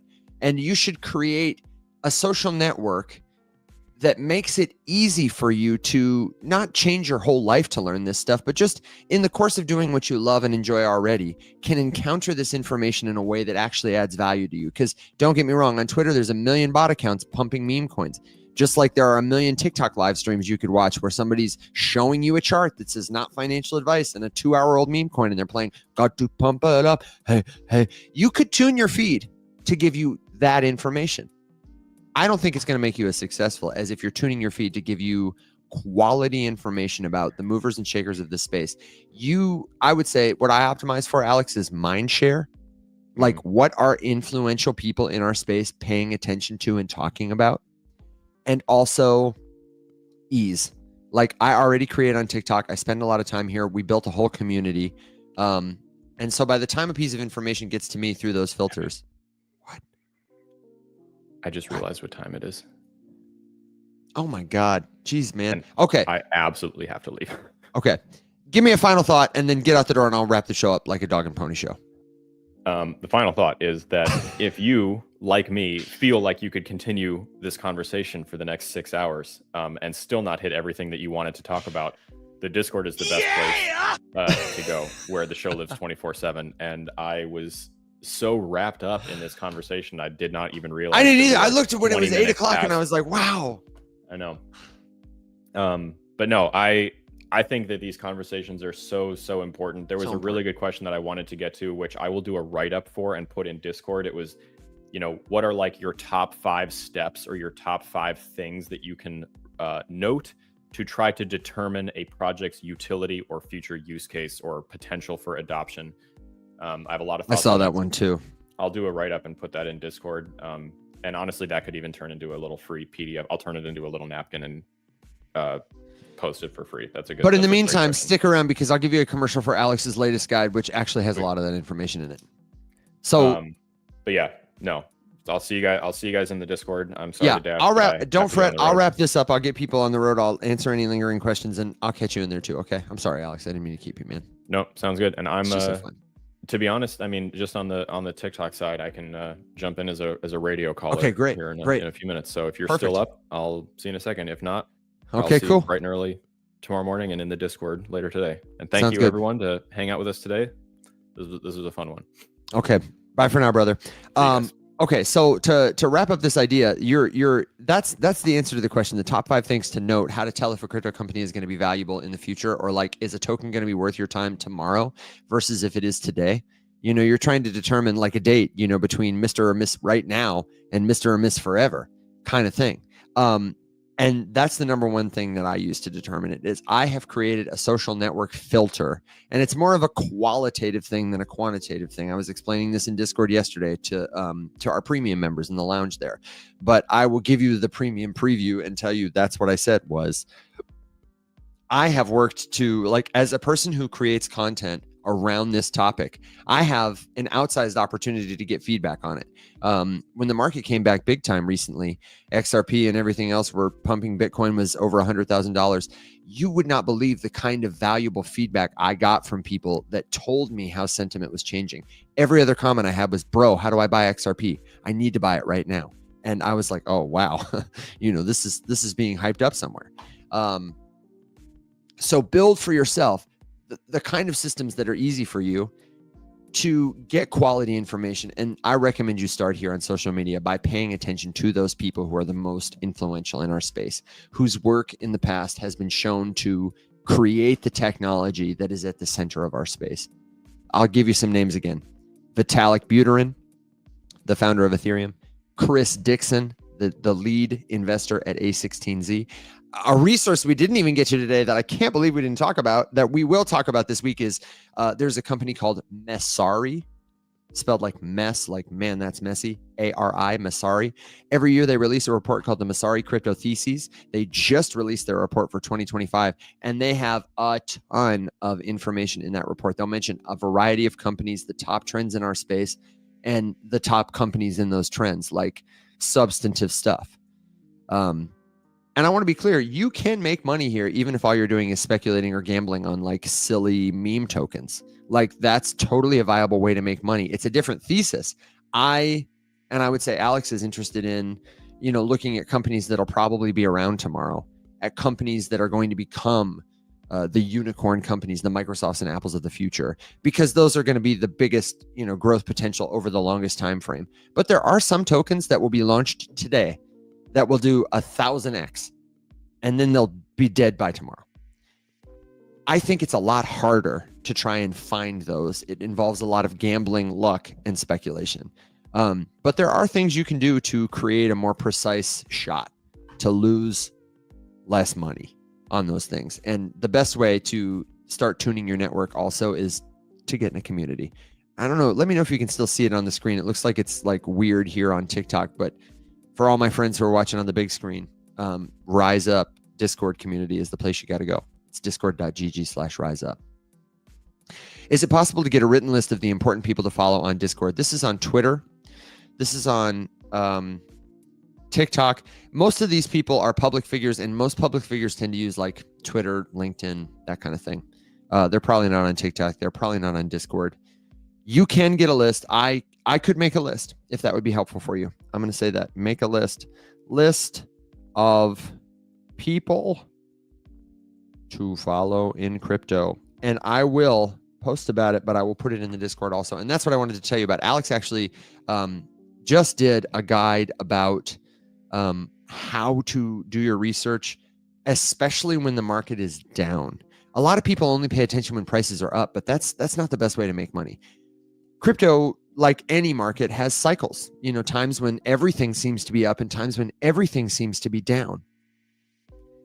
And it is important, if you want to make money when it's up, to be paying attention when things are down, because often the projects, the companies, the people who are active then are building companies that will cause, the next big spike in growth. Alex just published a guide. It's available on theriseupmorningshow.com. You can find it at the link in my bio. You can find it at the link in his bio. We've got a free how to do your own research guide. And then all of our other PDF guides, they're just a couple of bucks. And I will say one more time about the Discord. The Discord, it's totally free to join. And if you want to accelerate your learning journey, we offer premium memberships where for up to just $20 a month, you can get things like every PDF guide we publish totally free. We have classes, we have coaching. You can buy stuff a la carte, but you don't have to spend a dime to learn with us. I really recommend you start at the Discord server or the riseupmorningshow.com. Check out Alex's guides. They're great. Thank you very much for the kind words. I will get to some questions here since we're talking about it. Edwin, I know you asked about DAOs. Hold tight. I want to catch up on the chat really quickly. And if I don't answer your question, please do come to the Discord and ask it there, because it's a tough place to be for some people, but we've worked really hard to make it user friendly.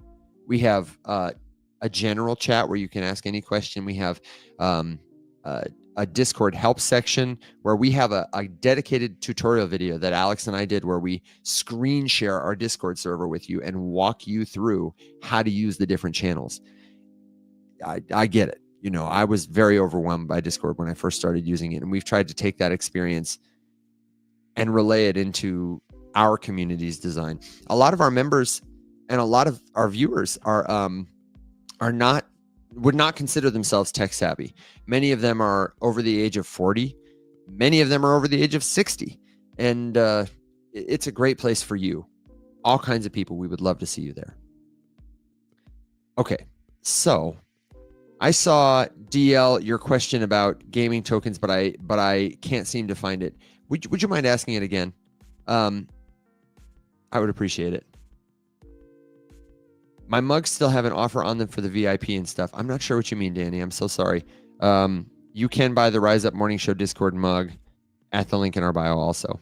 I do think that if you're a Premium Plus member, that's what it is. If you're a Premium Plus member in the server, if you pay $20 a month to support the show, access all the resources that we have there, then you get a mug for free. Pretty cool. I was going to hit the ding sound effect, but I have the flush sound effect pulled up. Not what you want to hear when you're trying to show off the beautiful mug. Edwin, you asked about DAOs. Edwin asked about, is it possible for a group of people to kind of pool their money together like a cooperative to invest in common enterprises together? The answer is yes. And what we call that is a DAO. DAO is spelled DAO. It stands for Decentralized Autonomous Organization. And essentially, it's a bunch of friends with a shared bank account. And tokens, crypto tokens, they can do more than just have a price that allows people to buy and sell like a stock or like a gambling thing. Crypto tokens can also be a way to mark membership that is more efficient and effective than like a card, which will deteriorate or can be forged or faked. It gives people on the internet a way to know what is true and what is not. And you can use tokens to do things like create a membership where there are people in your DAO, which can be a legal entity. There's a structure in Wyoming called a Wyoming DAO LLC. You can have up to, I believe, 100 members. Someone double check me on that. Who can pool their money together and use tokens to represent shares of ownership in a common enterprise that might be their, betting pool. Absolutely. But DAOs, there are a lot of other purposes for it too. I don't want to get too into the weeds on DAOs. I'd like to make this a beginner accessible live if we can. Edwin, if that's something you want to talk more about, I would be happy to talk more about it. It might be a better conversation for Discord or honestly a coaching session. Like if you want to start a DAO, if you want to learn about a DAO, we can talk through it, all the different solutions, and I promise you can do it. But that might be a better conversation away from like a general audience.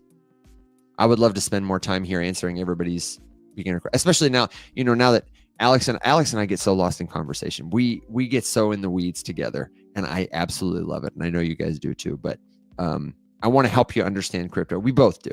So if you've got a question about a specific, how do I do this? What is this? Or you want to understand what will make you a safer, confident, more profitable crypto user, then that's what we're here for.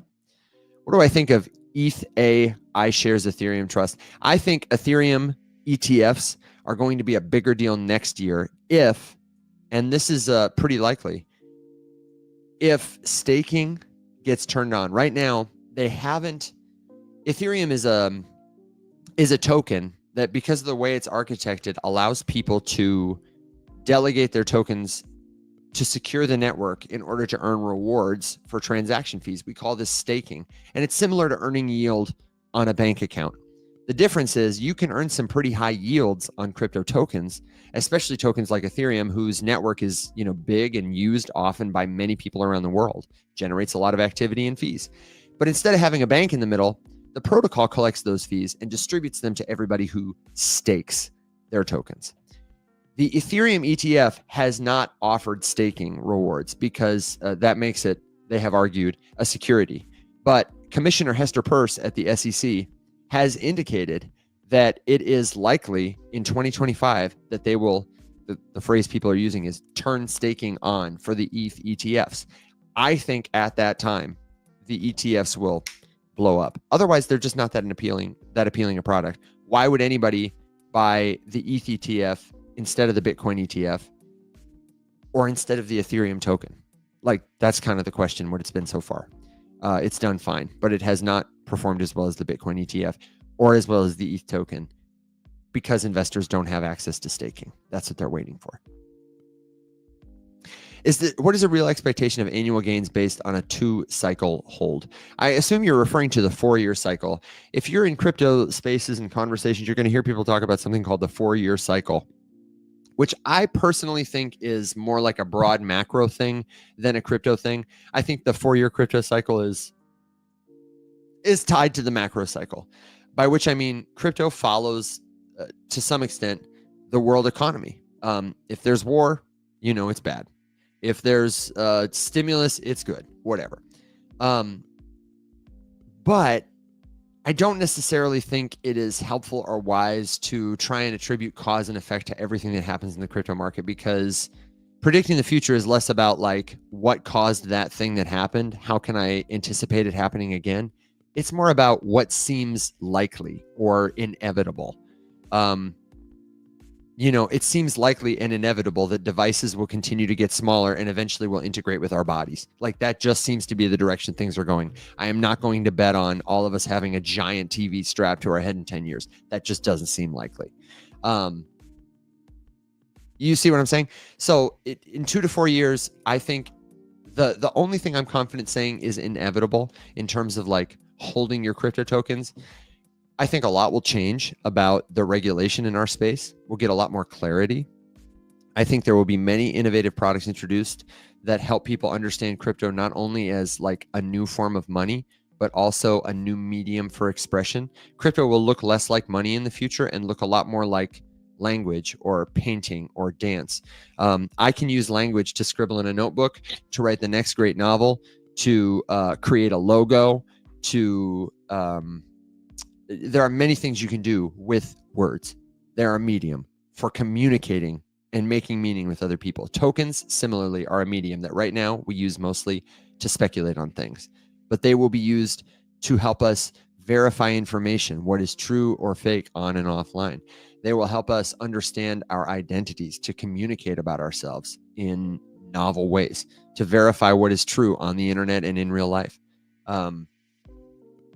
I think the only other thing in terms of speculation that I would say is inevitable is I think a lot about Bitcoin. It's really important to understand Bitcoin if you don't. In a world where there is like government money, there is an incentive for governments to print more of it. The money we have now it's backed by nothing except a government's promise to pay, which makes it possible for them to print as much of it as they want to fund whatever they're interested in doing anywhere in the world. We see this all the time. And it doesn't matter if you're a Democrat or a Republican, what your agenda is. Because monetary capital is the primary tool we use to distribute resources in the world in 2024, and because that capital looks like government money that is fake, made up, it's backed by a promise to pay, it will always be inflated.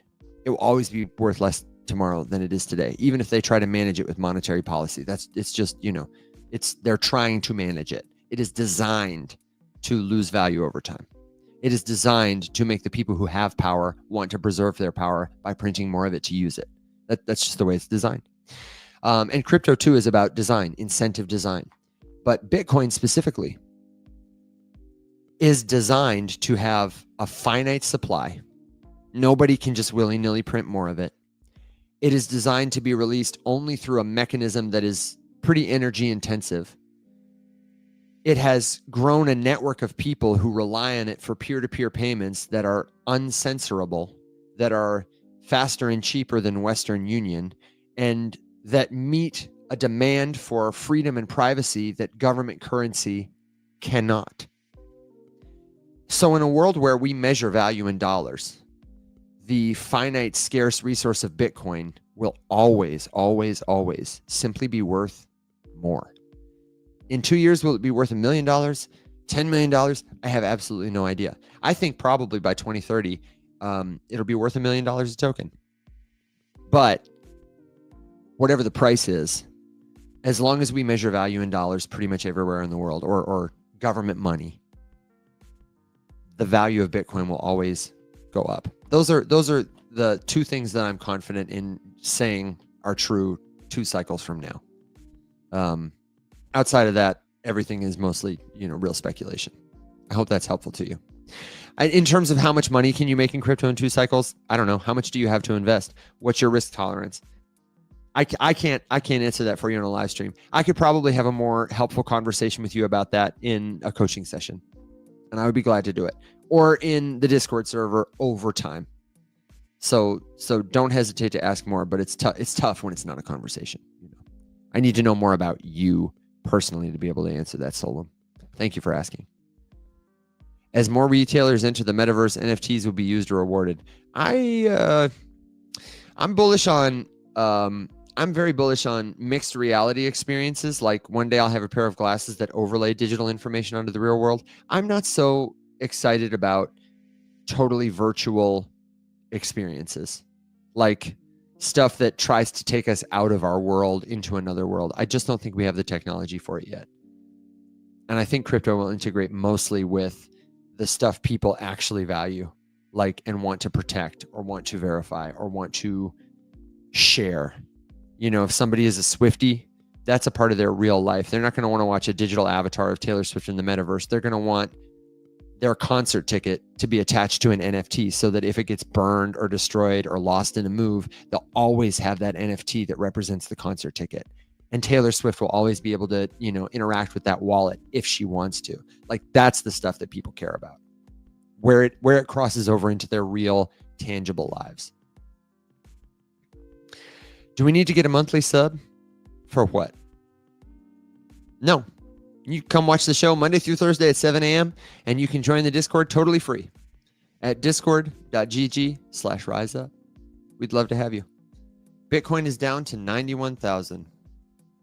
Might go lower, but one day it will be worth more.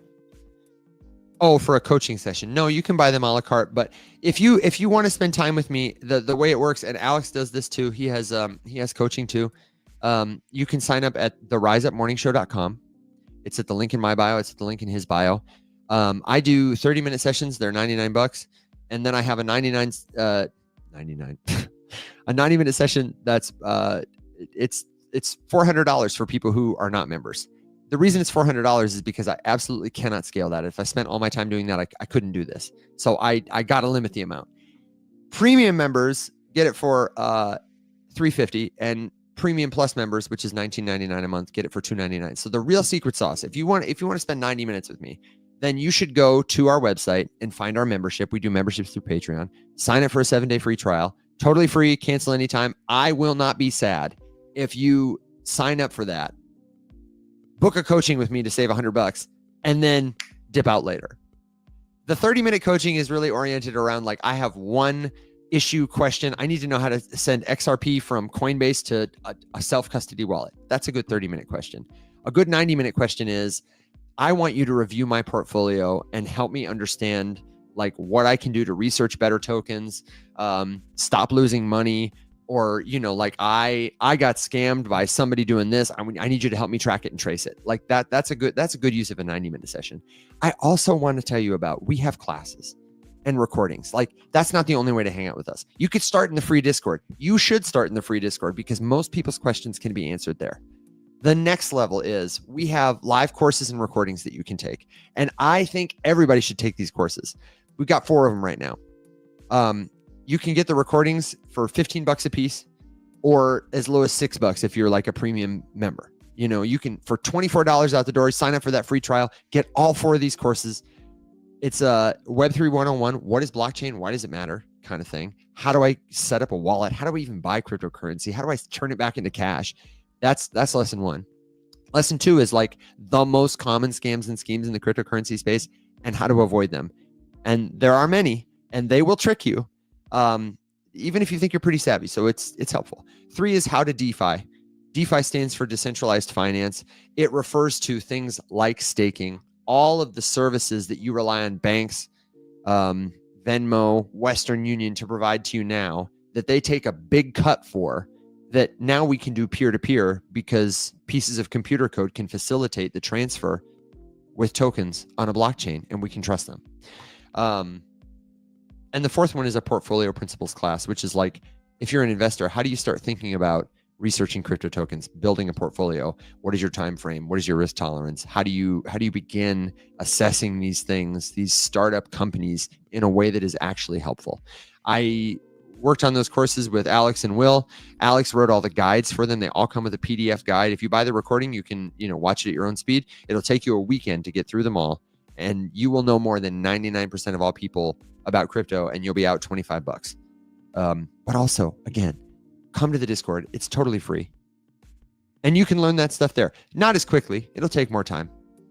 But you can learn it there. Or if you do want some personal attention and handholding, then use the link at my bio at theriseuppmorningshow.com to sign up.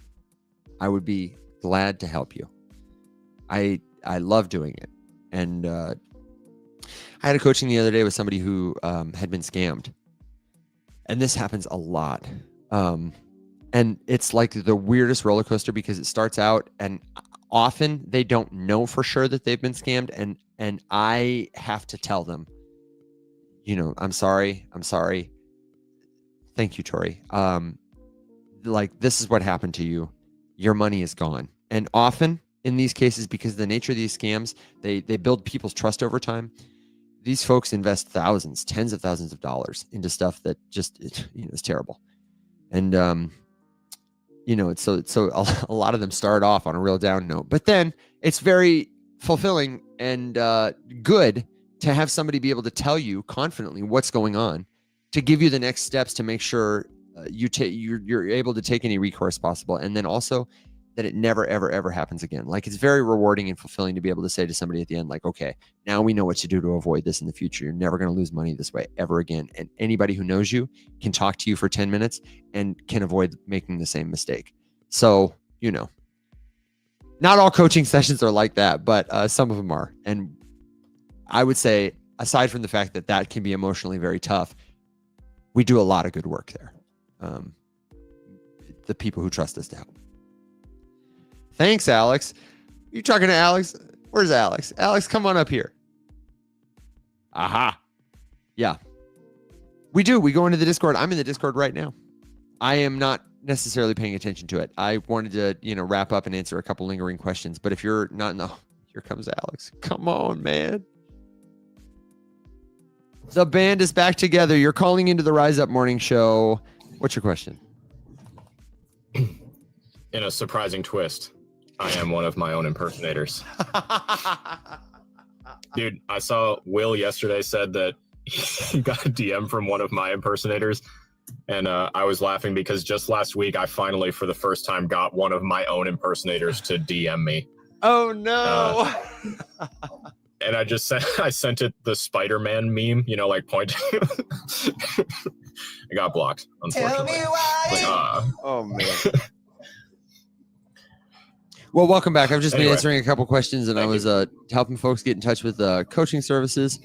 And we are sorry about, we're so sorry about the impersonators, but I know. I wish that if I honestly, it's at the point where if I got the old 3-wish genie, one of them would be to just get rid of those, because, oh my God, they're just getting worse. And it's that time of the market too, where they have an easier time, seducing people.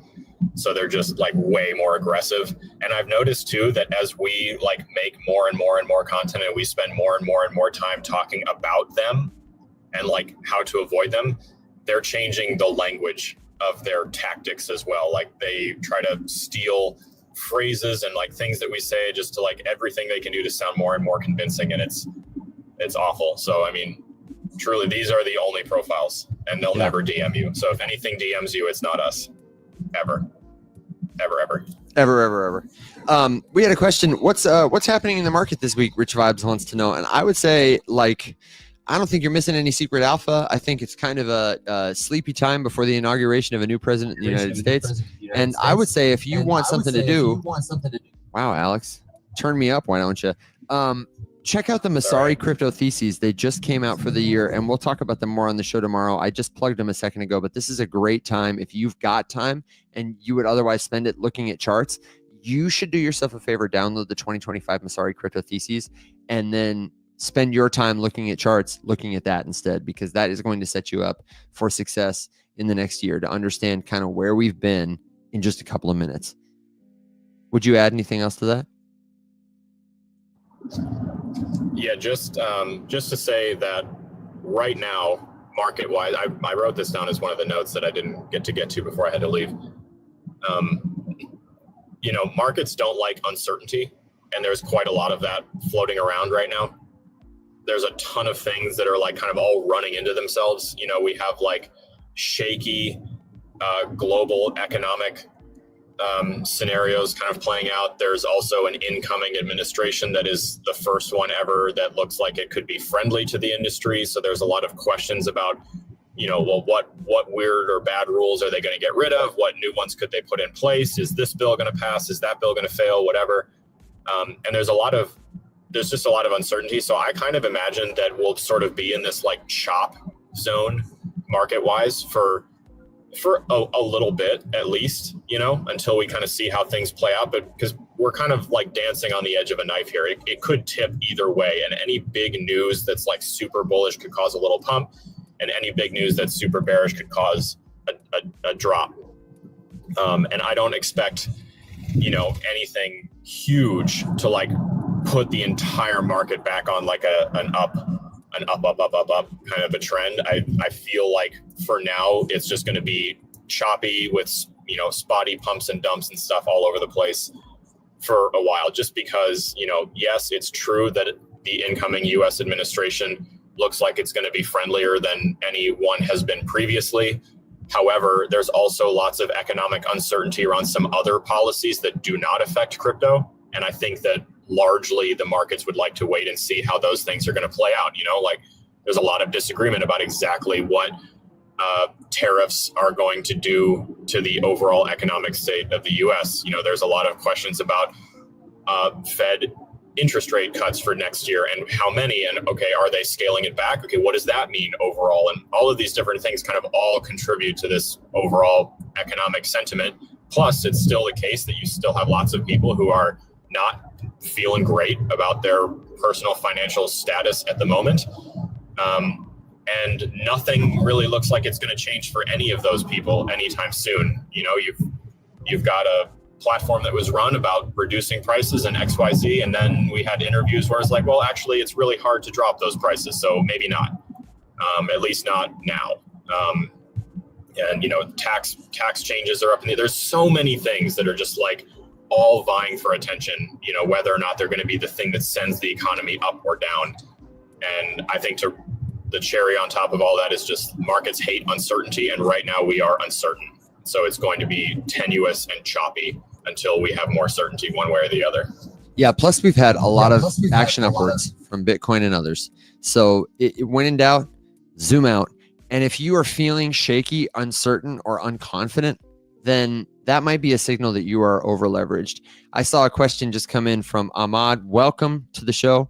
It might be Ahmed. I'm so sorry if I mispronounced your name. I saw it scroll by and just wanted to acknowledge your question. Please help. What should I buy? Buying from a place of feeling like you're missing out. Thank you so much, Leah. I love this little thing. Feeling like you're missing out is never a good place to be in. This stuff isn't going anywhere. Crypto is not a flash in the pan thing. You don't have to take action right now or miss it forever, despite what you may be hearing about certain projects, tokens, whatever on the internet. This is like a whole new industry that is just getting started. You are still early. And as Alex said, we're about to have the most crypto friendly, not just domestic government in the United States, but government around the world. People are waking up to see like the nonpartisan potential of this technology. And that means you have lots of time. Now is a great time to be here, to be paying attention, and paying attention now instead of rushing to buy something somebody might recommend you, even if they seem smart or successful, is never going to be as helpful or effective as spending some time understanding what makes a crypto asset different than a dollar bill. What kinds of companies are in the crypto space? What kind of problems are they solving? What differentiates these tokens from each other? What are some of the scams and schemes that are out here? Because there are many. And how does this stuff work so that you can become a safer, more confident user? Anything you would buy after spending like 6 months doing that is going to be a better decision than anything else anybody anywhere on the internet could tell you today. Like, even if I told you the name of a token that goes up 1,000 times in price before tomorrow, I'm not going to give you my phone number, man. Like, what are you going to do? Are you going to call me? Are you going to know how to sell it? Probably not. So you've got to learn those things first. Otherwise, you will lose money. And just generally speaking in life, if you're acting from that place of desperation, of anger, of sadness, of fear, you might make a bad decision. Cosmic Crypto says. Oh, I just wanted to read this off on the wrong foot. Yeah, exactly. If you act like that. Let me read this to you, Alex. You are so early that if this was a party, you got here while they're setting up the decorations. I would agree. Go ahead, man. No, just saying. I mean, you couldn't be more right about that. And there's a lot of things that will contribute to your likelihood of losing money doing this. One of the big ones is definitely, panicking before you even done anything is, if that's how you feel, I promise, like, please just stop. Don't do anything, because that's one of the biggest disservices. One of the biggest lies told to people, I feel like, is just this idea that, hey, it doesn't matter. You don't have to understand any of this stuff. Just buy something. And then hold, and trust me, bro, it's going to go up. It's like, you know what? Honestly, it might. You might just buy it blindly and it might go up in price. That's very true. It's possible that happens. But if it does, are you even remotely prepared to react appropriately? Do you know what your plan is? Do you know how to sell it now? Do you know how to record that sale for taxes at the end of the year? Is that all Greek? Is it going to keep going? Should you then exit for the entire position, or does this thing have any long-term potential? Like, there's so many questions that you just don't know the answer to if you're just kind of reacting to hype that people peddle on the internet, because it's so easy to get views. I post videos pretty regularly, and I know how many views a video is going to get before I post it most of the time. And if I were to do, and Evan would do the same thing. If we were to do, like, we just did so much research and these 5 cryptos are absolutely going to explode this weekend, like, I know that would get more views than, hey, let's talk about how to appropriately assess risk with regards to a new venture style investment. Like, that's so boring, but it's way more important. And because that's how social media works, people are very inclined and incentivized to sell you the hype because it's exciting and you want to watch it. I want to know how to get rich quick. I get, like, I've also fallen victim to it. I just scream into the void about, please don't fall victim to it. Please avoid it. It's so easy to avoid if you're aware that none of these people have any clue what they're saying. Like, dude, look at Evan. These are awful. I started, like, saving some of them because I'm just like, dude, this is literally lawsuit material. Sage is, like, one of the most notorious grifters in crypto, and it's insane that he still has a platform that, like, people haven't. It's wild. Like, legal action has not been levied against him. It's insane. Like, he posted a video a few days ago, like right before Christmas, that literally just said, like, I guarantee you that XRP will hit $3 before Christmas. I guarantee it. And then another one was like, I guarantee that Solana is going to hit $1,000 in the next week because it's getting an ETF in the next 3 months. And all of it is bullshit. Like, he's just lying repeatedly. Look at it. Go look at his meme coin. Remember when he launched that thing, Sage Universe? Yeah, of course. Go look at it. It's down 98% from its all-time high, and it's completely flat with no volume. It's dead. Yeah. And they're all like that. It's just like, that's the kind of content that sells. Each of those videos that he posts about that gets a shitload of views. Yeah. Because it all starts with the same, like, pay attention and listen. I'm about to put you on to the most. It's like, oh my God, dude. Like, how do you live with yourself? Just grifting people, like, for a living. Yeah, Mesmer. Mesmer would be worth it studying. takes years off my life. I think we have a delay, Alex. I'm sorry. Alex is like, forget about it. Okay, we had. Alex is right. Mesmer would be worth studying. If you just Google Mesmer, who was he and how did he work? These people are mesmerizing you. We had a really good question, Alex, about earlier about like, how do you do, it was a follow-up to how do you do some of your research? Like, who are some of the people worth following in the crypto space? And I would like your opinion on that, but I have to honor this question from Neil, who is a longtime friend of the show, maybe one of the very first friends of the show and our friends in this space, as we started to hang out more, is Evan. He said, defend meme tokens. Challenge accepted, Neil. I'm going to put some time on the clock. And I'm just going to tell you that memes are an internet native unit of cultural communication. They are a simple, easy way, just like words are a package for meaning, to share an idea, to share a story, to share a feeling. And tokens give memes not just a certain verifiability, but they give memes liquidity, dollar signs attached to them, and they give that liquidity velocity. Memes give liquidity velocity. And so I think it's really interesting to be able to have an internet native medium to speculate on attention. That's essentially what it is. Even some crypto companies that purport to have a product, like Trust Us Bro, we're building something, even if they don't see themselves as memes, they are essentially memes. If you're a pre-product company who's got a $2 billion market cap because everybody is talking about you on TikTok and Twitter, you are a meme. If you are a, DeSci, gonna change the future, name in everybody's mouth project that doesn't produce revenue, you are a meme. You're not a company. You're a meme. And so I think memes are the natural form of expression on the internet. They will take many forms. They will look like pictures. They will look like, words, videos, but they'll also look like tokens. And I think as a way to accelerate meaning making and attribute value to attention, like give it a designated marker, I think they're very valuable.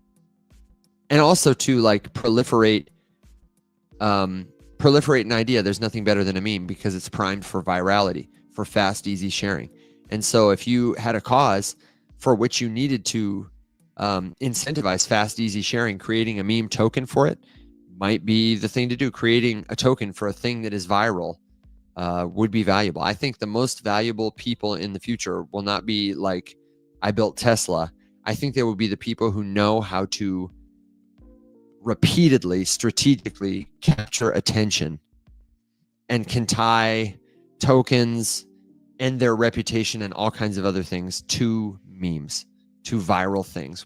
When somebody understands that the way Mr. Beast understands YouTube as a medium, that person will be the most influential person in the world. Alex, do you have anything to add to defend meme coins? Because I know you have to defend meme coins, and also apparently that you don't hate them all the time. Yeah, no, all the time. And again, it's the XRP conversation. Like I can't just be sort of ambivalent about something or like objective about something's existence without having to take a side. And I resent that. So, I'm firmly Switzerland in the meme conversation as I am in the XRP conversation, which is just to say that memes can absolutely be used for bad. Like you can totally scam people with a meme. It happens all the time. You write a honeypot and you launch a funny meme on it, and you swindle people into, paying you for it, and then you steal their money and you run. Like I totally get it. But really the only thing I truly feel about them is that, everything you said, Evan, and I wouldn't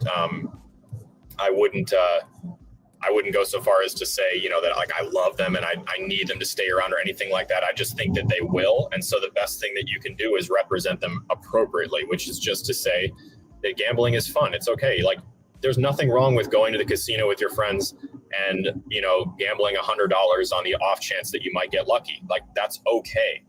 And Evan and I doing that does not mean that, the fact that I went to Vegas a few years ago does not mean that my Roth IRA is worthless now.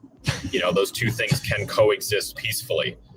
What could not coexist is me emptying my Roth IRA to gamble on a slot machine because I really feel like I'm behind for retirement and I need to catch up. And so I'm going to use a slot machine to get myself there. Those, you would never do that and be looked at as being someone who's making a good, sound financial decision. And the same is true for meme coins. So much as to say that you don't have to like them. You don't have to do that. You don't have to touch them. You don't have to ever interact with them at all. Like you're going to be totally fine. Plenty of people go through life without ever playing the lottery or pulling the lever on a slot machine. And they're totally fine and fulfilled. And it is gambling. You know, gambling is a vice. You need to be careful. It's very addicting. It's very easy to get sucked into that and to like lose money and be underwater and feel like, okay, well, now I just need one more flip to get myself back to break even. Like these are all very dangerous roads to go down if you're not equipped to handle it appropriately. So I would never defend memes. So to be like, no, they have to be, they're amazing, they're so great. Just that, like, you know, if they're represented appropriately and honestly, there's nothing wrong with them. And the counterpoint that I made to Neil this morning when we were kind of commenting a little bit about it was just, I'm honestly more upset about stuff like TARS and Eagle AI that just like slaps fake utility on the back end of a pile of garbage and sells that to people as like a sure thing and a long-term investment. Because at least the memes are like, you know, no one looks at Purple Pepe with shorts and thinks like, oh yeah, this is my 401k. They look at it like, oh, let's play this game. And, you know, the farther we can get to just making that how we represent these things authentically, then I'm happy. Alex, that's a great point. And in case you haven't seen it, we have been joined by our friend of the show, Daniel. And Daniel, I have to say by way of introduction that when your name showed up in the invite, it said level 18 gifter underneath your name, but I misread it as level 18 grifter. And I was like, oh no, TikTok is coming for this man. What's going on? What's going on, brother? How are you doing? Welcome to the show. I'm doing good, man. First of all, when I want to, you know, you guys have been doing great. I see the numbers are going up. I've been enjoying your show. I just want to tell you guys how amazing everything has been, man. Thank you. Thanks, dude. That's killer. We're a little low right now. We average about 280 concurrent viewers a stream, and we are reaching people on YouTube, on LinkedIn, on Facebook, on Twitter. We're trying to get to Instagram, but their stream feed sucks, and just doing everything we can to try and bring the good word to people. So have you got a good word for people? You got a question, a suggestion, joke, anything like that? No, I came up because of the meme conversation. You know, I'm a big fan of memes because it's the attention economy, and that's you know, Alex said a lot of it, but that's really what it is, right? It's the attention economy, and I think Tesla and Nvidia have sort of proved that attention economy is important in all types of markets. It doesn't matter if you're a meme or a company, right? Like Tesla doesn't deserve realistically to be a $1.7 trillion company. Right? Yeah.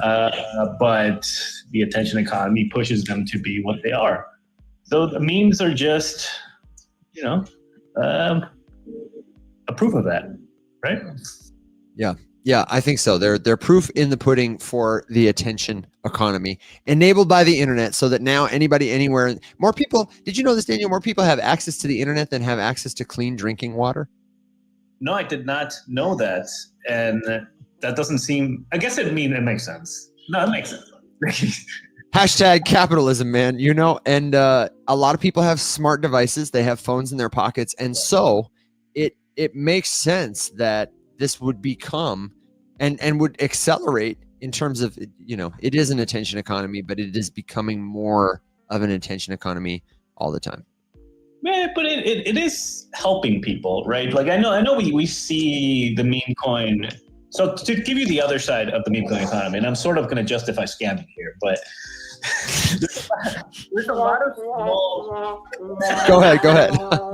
There's a lot of small countries with small food that are struggling. I'm serious, and these entire towns are creating their entire economy scamming Americans. But they're eating, you know what I mean? And it's a service that Americans want, right? They want to get scammed for some reason. I don't know why. I don't know.